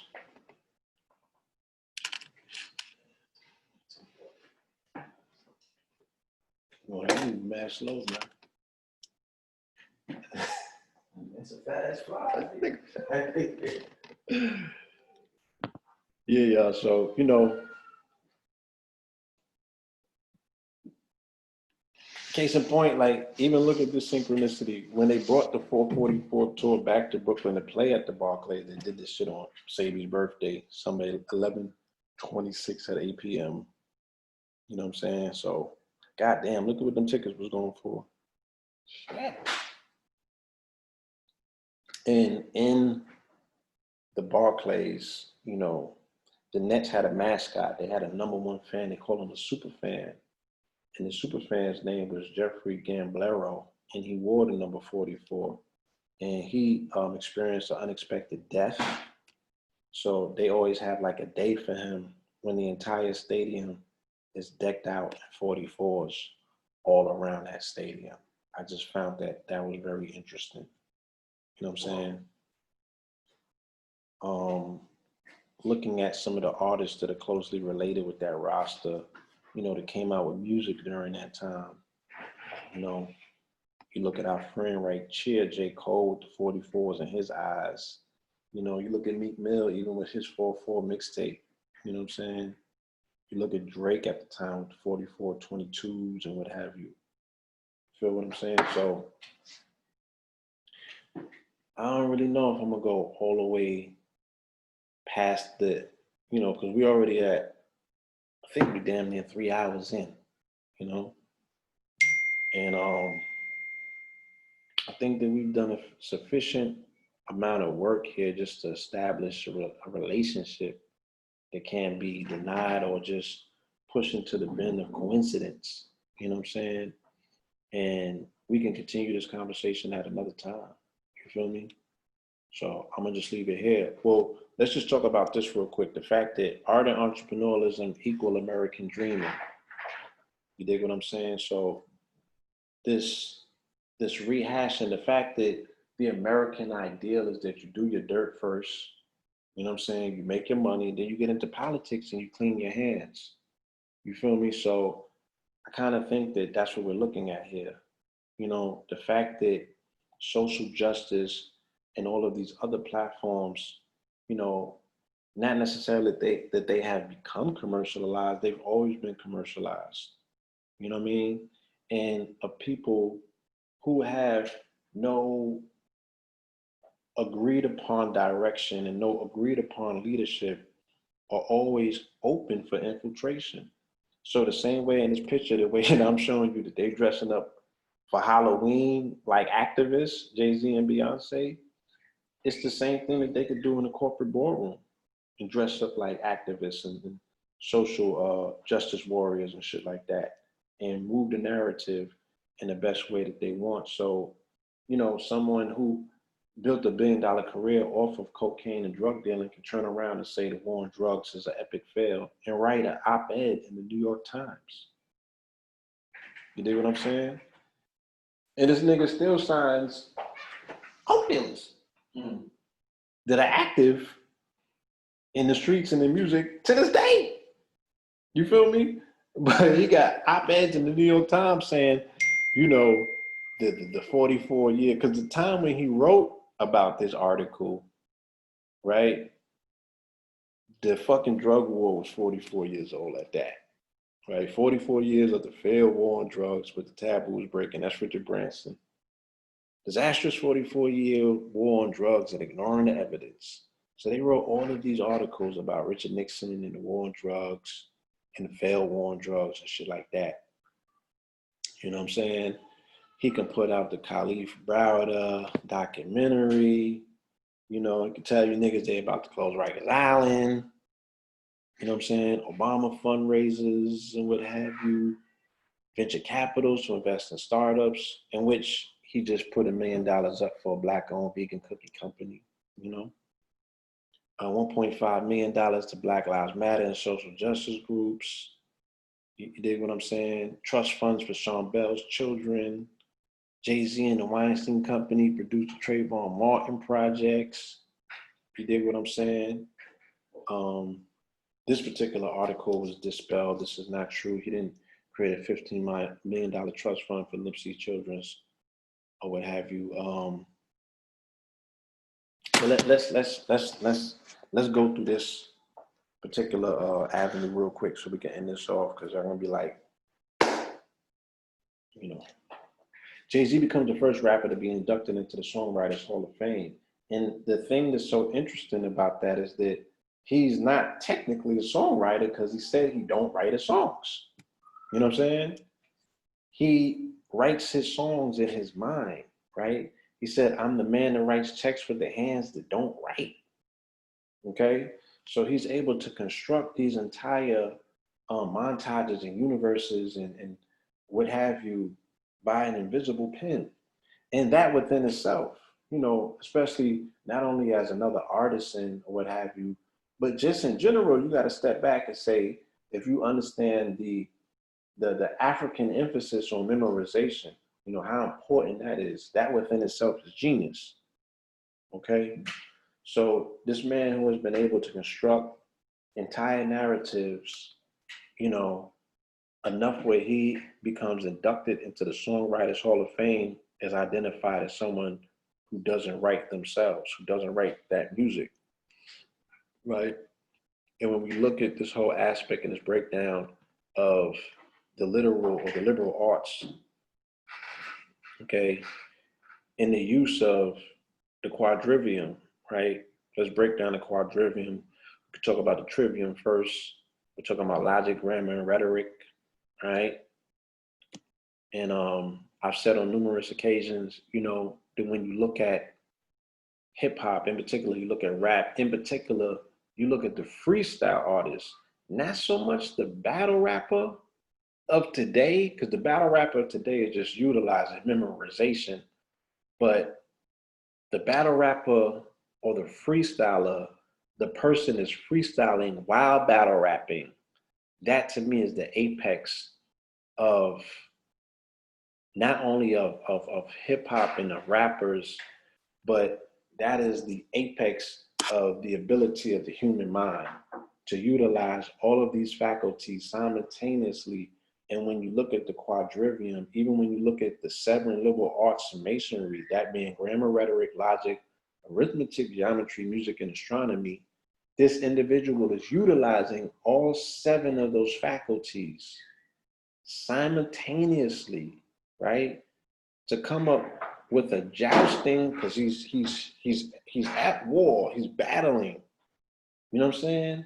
He's using grammar, which is the shit that he's spitting. He's using rhetoric, right? Because he's talking slick, right? He's using logic, okay, which would be identified as what? Understanding, right? Because you got to understand what the fuck is being said in order for it to hit. He's using arithmetic because you have to be very timed with your delivery, right? The geometry aspect is how he's sizing his opponent up. You know what I mean? And how he's building his words and his concepts and what have you. The music, sometimes he's not even using the beat, but we can hear the rhythmic tonality of what he's saying and how the shit rhymes and makes sense. And, you know, it's music in our own head. And the astronomy aspect is whoever he's battling, they have a direct correlation based on where they're at right then and there in their astrological chart. Because I'm sure if you look at the greatest battles, if we pull Lux versus Calico and we look at their charts, you know what I'm saying? You can pretty much see a lot of what happened described within the very moments of when they were battling. So these are like epic battles, you know what I'm saying? That maybe scientists in the future will study and kind of delve into and peel back to be like, look, these people were fucking genius. The way that they were utilizing their brains in real time, in conflict, you know, to create on the spot, under duress. Okay. So hip hop or rap for that matter, battle rap even for more of a matter, you know, these are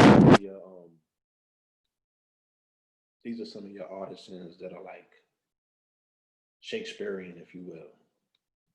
You dig what I'm saying? Science has recently done research on the brains of rappers, but not just rappers, but rappers that use improvisation. That's just a cute word of saying freestyle. Okay, and they say some rappers have an impressive ability to make up lyrics on the fly in a style known as freestyle rap. These performers have a lot in common with jazz musicians, it turns out.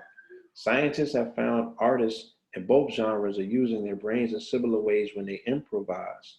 A group of jazz pianists had their heads examined in a 2008 PLOS-1 study, which subjected the musicians to functional magnetic resonance MRIs, what they mean. The scans highlight areas of brain activity. When riffing on a tune instead of playing a memorized composition, the musicians had lower activity in a part of the frontal brain that is thought to be responsible for planning, and greater activity in another part of the frontal brain believed to motivate thought and action. After hearing about the jazz study, Los Angeles rappers Michael Eagle and Daniel Rizek Bayer contacted one of the researchers, Alan Brown, chief of the Voice, Speech, and Language branch of the National Institute on Deafness and Other Communication Disorders. Eagle and Rizek Bayer proposed a similar study on freestyle rap. Soon, Braun's colleague Sayun Liu at NIDCD put together a team which included the two rappers to determine what was happening inside these performers' brains. In their study published today in Scientific Reports, 5 professional rappers were given a set of lyrics to memorize. A week later, each was put inside an MRI machine to put on his performance. It's not a very natural environment, that's for sure, notes Braun, a co-author on the latest study. It's noisy and you have to lie on your back and you need to stay still. The clinical setting may not have been the normal setting for the rappers, but they had little difficulty performing on cue. Each would perform the preset rap and then they would switch to improvising to the same music track. By comparing the two, we can see the neural activity associated with freestyle rap, Braun says. When Liu and the other researchers examined the MRI data, they found that, like the jazz musicians, the rappers' brains were paying less conscious attention to what was going on, but had strong action in the area that motivates action and thought. Unlike the jazz study, these changes were very strongly associated with the left hemisphere of the brain, Braun says. That's the half of the brain where, for most right-handed people, language is processed, right? So real quick, I'm gonna just show you this video, right? And this gentleman is actually a MIT student, So my name is Michael Brown. I am the founder of Sentiment and I'm also the GP at Sentiment Capital. Sentiment Capital is an early stage $5 million fund based out of New York that invests in people of color who are neuroscientists, neurophysiologists, and generally any form of people who are scientists who are people of color. And so, as was correctly exposited, I'm going to talk about a couple of different things, and then I'm going to do something which has actually never been done before. It's called brain rap, and it's just lyricism with neurocomputing. But before I get there, I'm going to talk about a couple of different things. And the first is sentiment. So the Alexander Huth study, which was a study done by Alexander Huth from UC Berkeley in 2016, looked at something called volumetric voxels. Now, what are these? These are essentially partial maps of the human brain.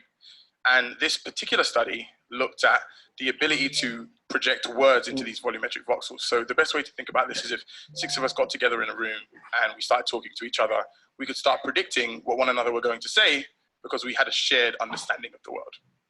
So this applies to marketing from 2 perspectives. The first is we use it for social media marketing and we use it for retargeting. We just did a proof of concept with a bank where we were able to actually, for about $1,000, get 2 accounts opened and get about equivalent $50,000 ROI, which I don't know if anyone here knows anything about marketing, but that's pretty much impossible in the marketing world. And we did it. And then the other is scalable neuro focus groups. So if anyone's familiar with the Pepsi ad of 2017, what happened there was a lot of the negative words. One more time. And then kind of everything in between. Keep going. Then that allows you to get a decision tree driven understanding of all 6 people's brains together. And so this is the Huth study, but we have proprietary algorithms which are built on this, which are separate. Keep going, dude. One more time. And so then you can see like the high performance across the entire brain of predicting what's going to happen. One more time. Science in every single reversion. Different reversions. Yes, it's kind of disturbing. So this is the virtual geometry that's created. What he's showing is the virtual geometry that's created in the brain whilst freestyling. You know what I'm saying? The imaging of the brain activity while going through freestyle, as you can see, it creates geometry. Like I was saying earlier about the liberal arts in the mind of freestylers, they actually create geometry, right?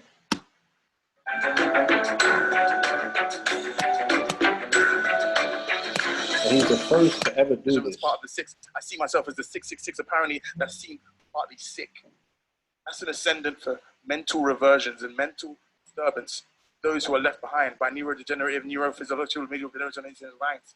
Yes, that's the rhyme that was lost in Germany in 1909. That's parts which we currently see. Different levels of society. That's why UBI is so important, see. Universal basic income is something that will ascend those from the bottom to the top, artistic versions of those, and which reverse in those which already have seen the top 1%, and let's put them somewhere between the 50 to 60, 5.345, that's a 60, like a decision tree, maybe the support vector machine, something already seen. It's slightly obscene that people can be billionaires and already be seen as something that's not already recognized, see? Science in every single reversion, different reversions. But neuroscientists like the rascal is that. That's a high phonetic word, semantic selectivity. I'm changing on aversions or uncommon objectivity is what I do. So quickly. Yeah, going on a level. Going on a level. Periodic table, CAIR R62. That's an iron part of the R62. Insane. Give me like the speed now, bro. By the way, we got 1 minute, so I'm going to speed through this. Double time, double, double time, double, double time, double, 59 seconds. I can't give up. Rap with the burn of a blade, I'm a spark in a cage, I'm a fireball rage, and I burn like a wolf in the windows, I'm blowing the windows, a cat for tiger. And I rap with the codex in the projects, I reset and commit, I see red, I don't stop like a penny, I'm hot and alive, like a detect any rapper. Red hat, black hat, white hat, smack that Python, Jason basic, and I'm a cold on a skill, make money from will, don't spike a roll, spike expensive, will still I feel the decoders are ridiculous, but in the throne, don't get the children on the phones, and the figures are homes, and the niggas are whoo. Yeah, you saw the focus peak there. It's peak focus because it's serotonin. Yeah, that's serotonin, like an antidepressant. I'm anti-adrenaline, like a tuberculosis. What part of my brain was that? The occupational lobe with executive function. The hippocampus with executive function. That's through impunction, just like compunction. I've got 60 seconds left, so do it. Book history like I know that I do it. every single part of machine learning, true support, vector machine unsupervised to supervised neural networks like the RNN through, which we see in our... Yeah. So, you know, the geometry of rap, you know what I mean, is now mapped by Micah Brown out of MIT. Shout out to him. You feel me? We gotta get that brother with KT, the arts degree, and you know, and Idris, and see what they come up with. You feel me? You gotta get him in bottom. Yeah. So he can wire. You could, with something like tokens, rap spoken. You know, suck a rap for 30 minutes straight if you just give him one word and shit like that. So that would be interesting if you could put the MRIs on him and map and see what the hell is going on in there. But yeah, so we're looking at the left brain, we're looking at the right brain. The left brain is for logic, analytical, reasoning, you know, it's just the realistic part. You know, it needs logic, it needs to make sense of shit. The right brain is intuition, it's poetry, it's art. You know, this is the motherfucking, what you call it? What's the word? Abstract. You know, creative, vivid, passion, peace, yearning. You dig what I'm saying? You get high as a kite and you in your right brain. So it's interesting, this interplay between the lobes and the hemispheres. So this is a slide dealing with the breakdown and the explanation of gematria. I gave you a very short, condensed version, but I want to explain to you, you know what I'm saying, what's being said. So it said gematria, the Kabbalistic numerology of Hebrew letters, is the lifeblood of the Western mystery tradition.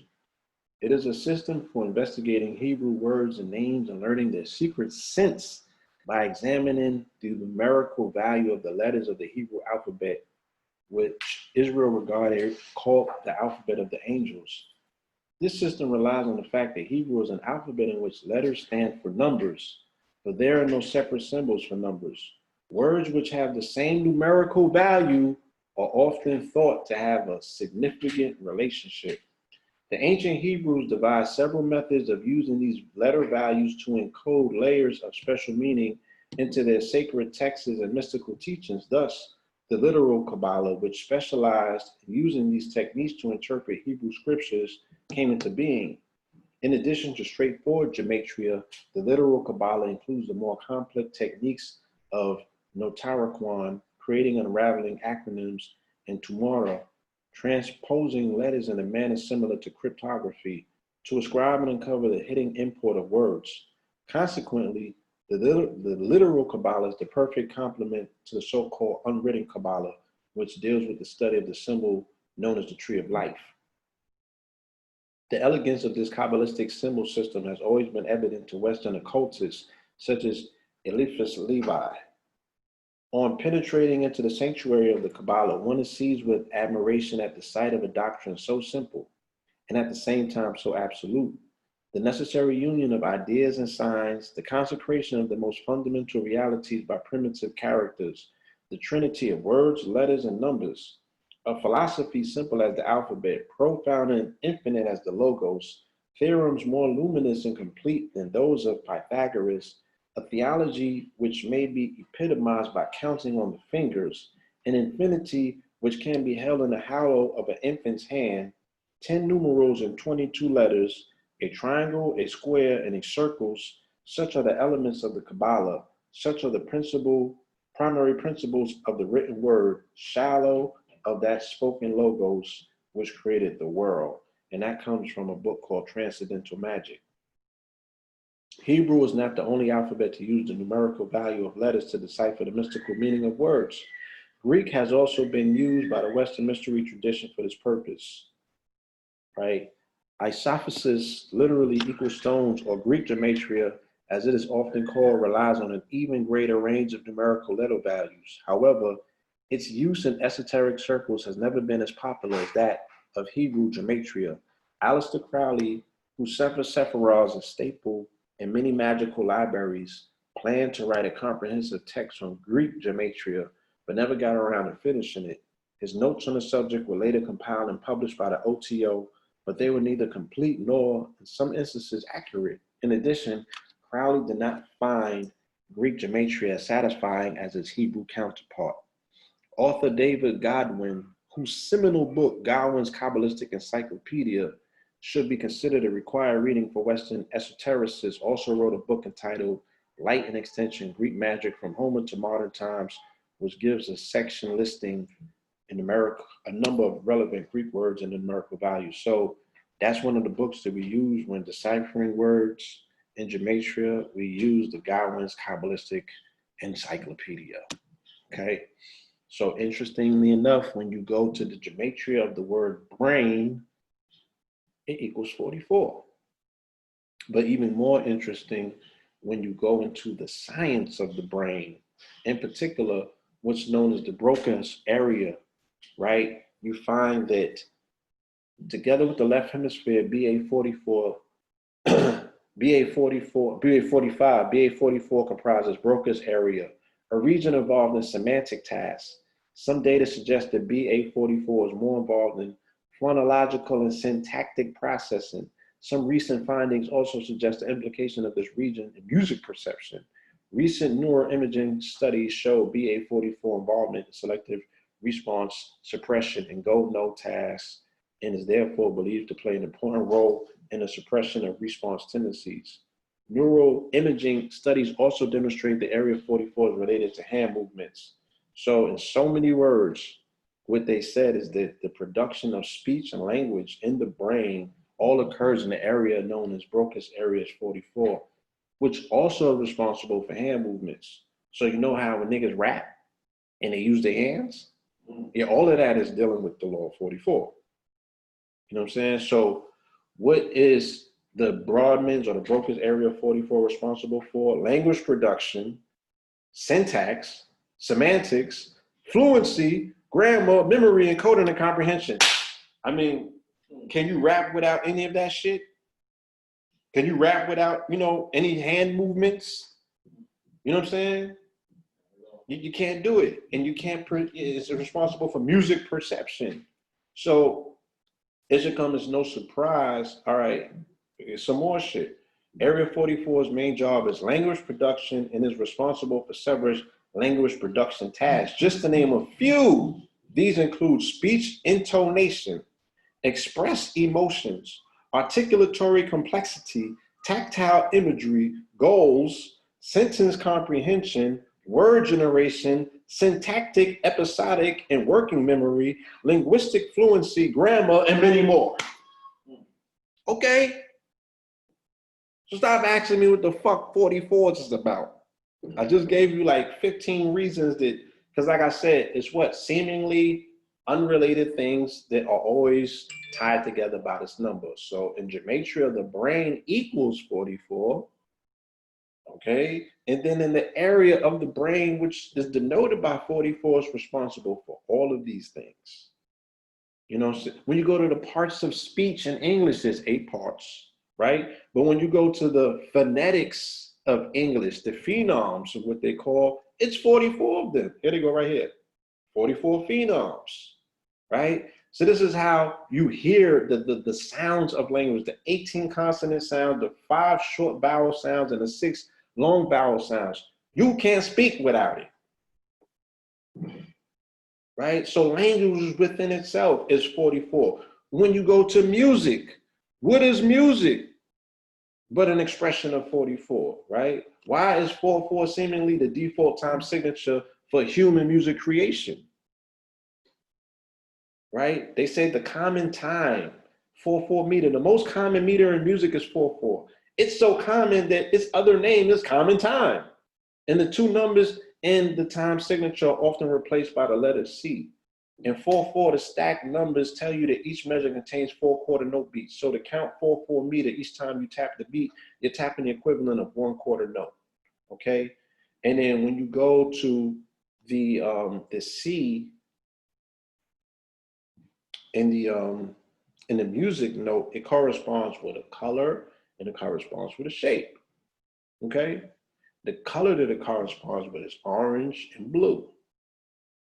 You feel me? So when you look at states or you look at anything, sports teams that correspond with the colors of orange and blue, you'll always find a correlation and a connection to the number 44. Case in point, all of the New York teams are orange and blue, right? But let's go back and look at music. The foundational, the fundamental aspect of how you get your hertz, okay? The fundamental aspects of how you get your hertz and you ultimately arrive to 432 hertz. You know, we love talking about 432 hertz, but the foundational fundamental aspect of it is 144 hertz. You know what I'm saying? Now, 144 is a very significant number when we are decoding and dissecting the law of 44, because it's foundational. It's 12 times 12 is 12 dozens, right? It's a Fibonacci number, okay? So let's look and see what they say about the number 144. 144 is the 12th Fibonacci number, and the largest one to also be a square, as the square of 12, following 89, and preceding 233, right? So they're gonna get into all of the motherfucking base numbers and with it, you know, 44 is in base 10 of some product number and all of that. I know y'all don't know what the hell this shit means. You feel me? But 44 is a dozen dozens, right? It's the Fibonacci number. Okay. These are some important things that took place with the 144 number in history. You know what I'm saying? All the way down to Psalms 144. Now, I don't know if y'all seen the movie The Family.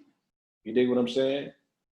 But instead of throwing the Bible out, you know, we should strip the Bible down the same way they was walking around with a Bible and the shit just said Jesus on it, right?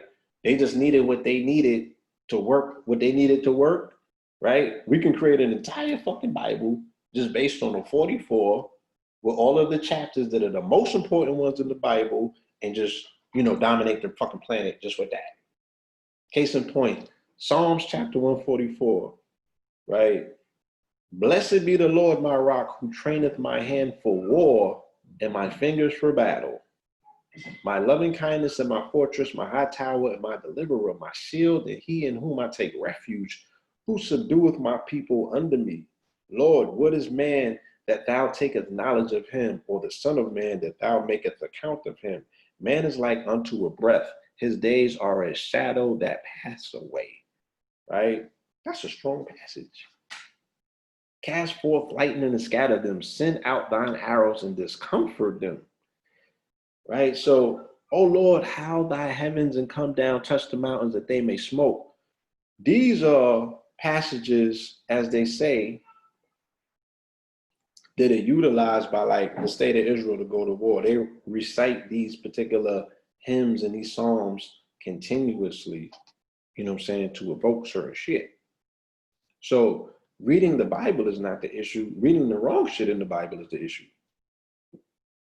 All right? So as you can see here, when we go into gematria, the word 44 actually equals 144. That's why 144 is so important, right? All the way when you break down April 4th as a word, fuck 44. When you break down April 4th as a word, it equals 144. When you break down time as a word, it equals 144. When you break down space as a word, it equals 44, right? Same shit. So 44 and 144 is the same how? Because 44 equals 144, goddammit. April 4th equals 144. Time and space equals that. So 4 is the square and time is square and time has its boxed in. You know what I'm saying? Hence the fact that what? You get 42nd Street, right? How many minutes in a day? 1,440, right? So what is time? It's a construct, right?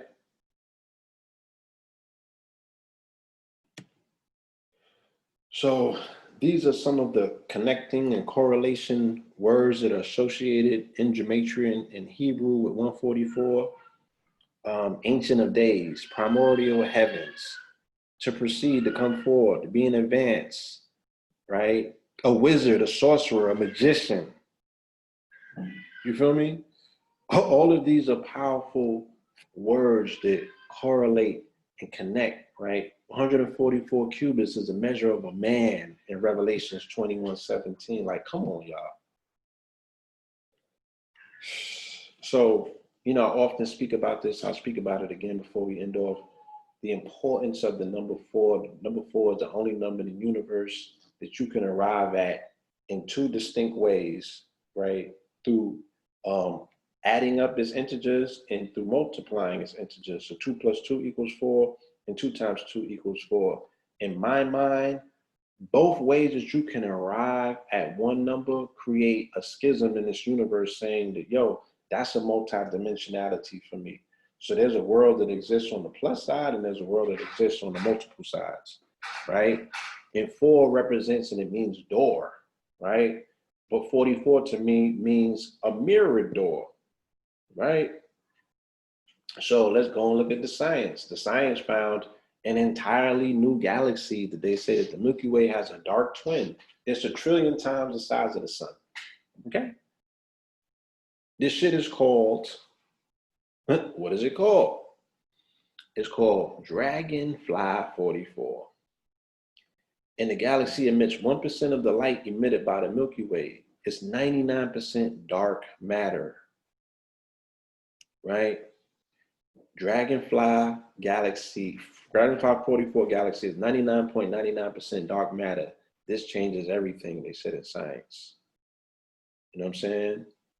So let's look at the number. This number indicates a massive galaxy, roughly the same weight as the Milky Way. If the distribution of the galaxy's mass continues beyond its visible boundaries in the same way that it does in our own, Dragonfly 44 is about 1 trillion times more massive than the sun.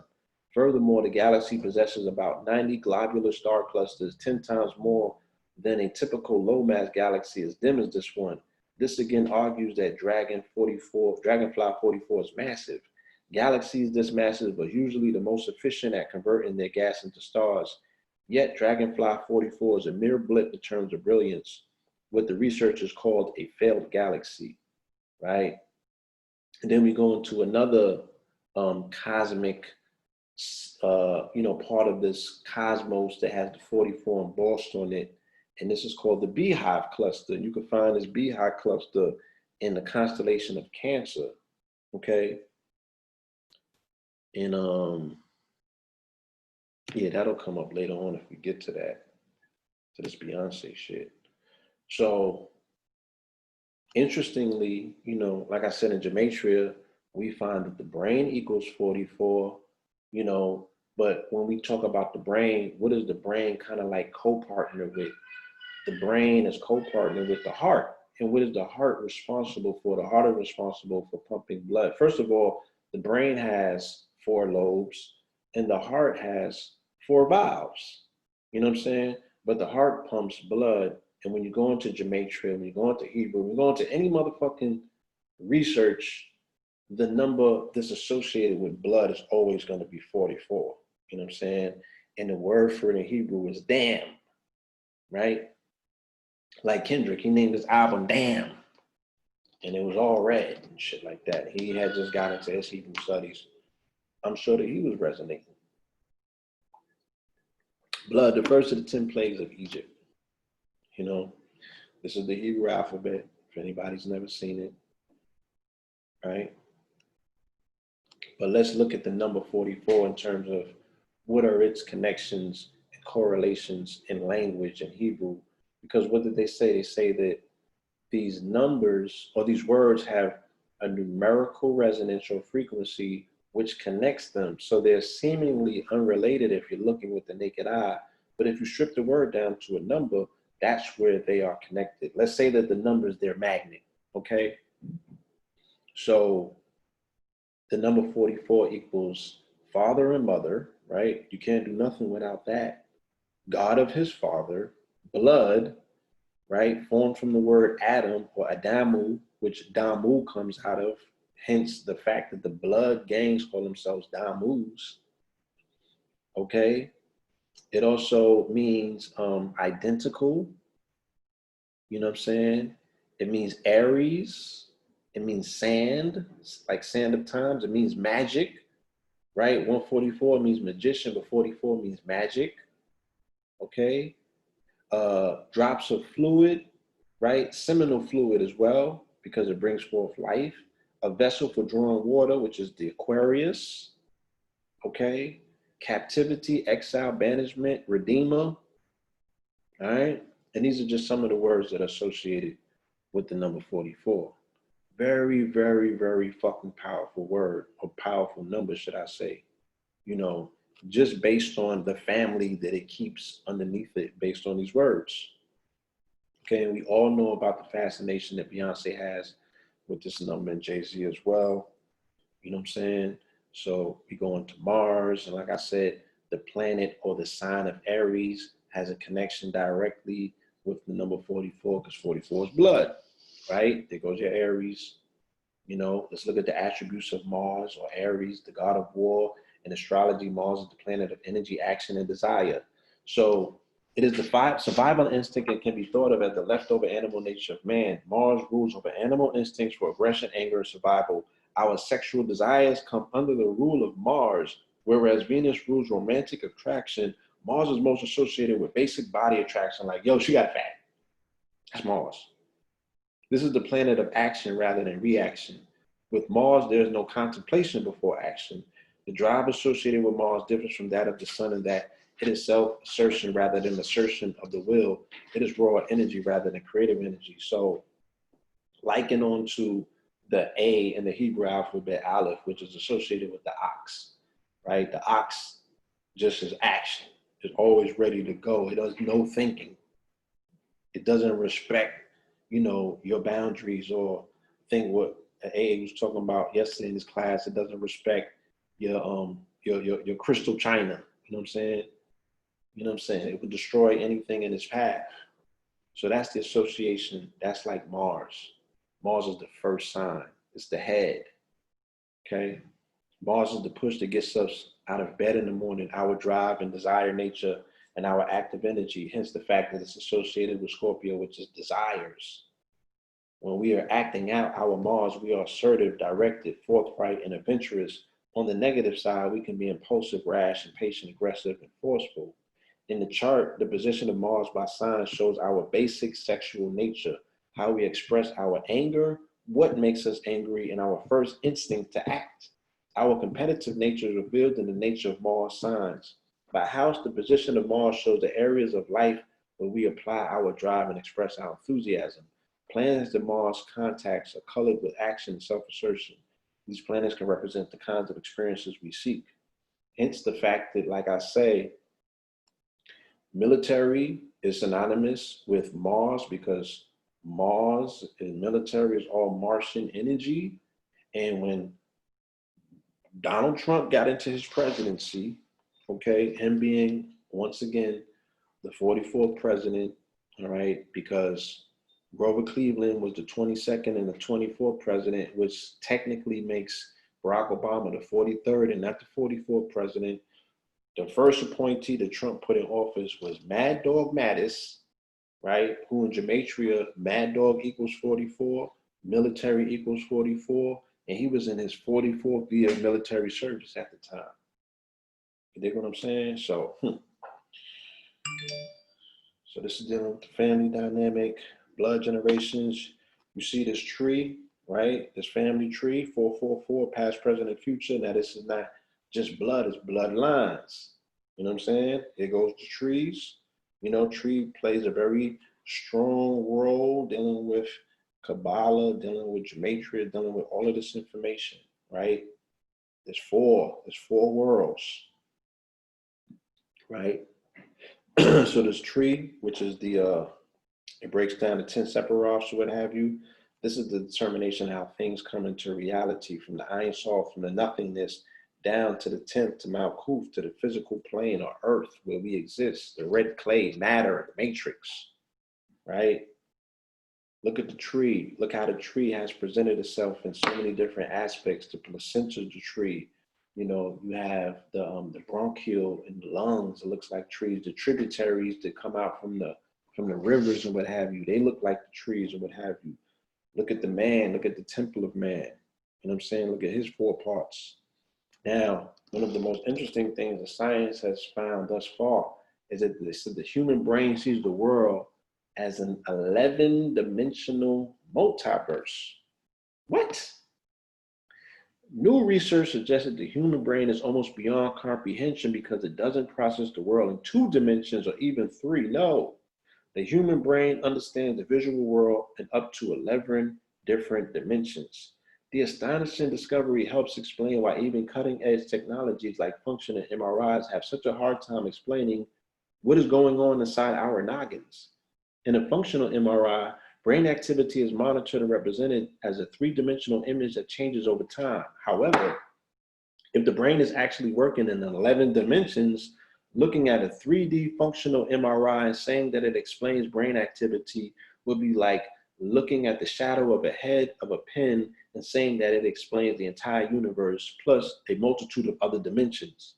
A team of scientists led by a group of scientists at the École Polytechnique Fédérale, Switzerland, detected the previously unknown complexities of the brain while working on a Blue Brain project. This project goal is to create a biologically accurate recreation of the human brain. During their research, the scientists created simulations of the brain and applied an advanced form of mathematics called algebraic topology to their computer-generated models. Algebraic topology is like a telescope and microscope at the same time. It can zoom into networks to find hidden structures, the trees in the forest, and see the empty spaces, the clearings, all at the same time, right? So they went into the brain, and this is what they found. I find it interesting that the killer, right, last year that shot up the Tree of Life Synagogue, he pleaded not guilty. They hit him with 44 charges. Now, is that a coincidence? I have no idea. You dig what I'm saying? But when you look at this aspect of the brain looking and seeing in 11 dimensions, and you understand that each dimension is broken into 4 parts, that's 44, God damn it. Dig what I'm saying? So, you know, going back to the Aquarius, dealing with the wave, because the symbol of Aquarius is wave. What is tidal but tidal wave? You know, look at the gematria. Look how many times 44s pop up in English extended and Jewish ordinal, right? 44s all over the place dealing with tidal. You know what I'm saying? And I'm gonna just leave it there. I'm not gonna go too much deeper into, I got all of this Kanye information dealing with Drake and what have you, you know what I'm saying, and the hip hop and all of that. But I'm gonna save that. We're gonna say that for part 2. You know what I'm saying? Because this is just way too much information in a short amount of time. And I'm gonna give you opportunity to digest what I've shared thus far. So with that being said, I want to say thank you, all right, to the Patreon family for journeying with us for, you know, maybe 3+ hours, all right? And we're going to see you on the next go round. Peace.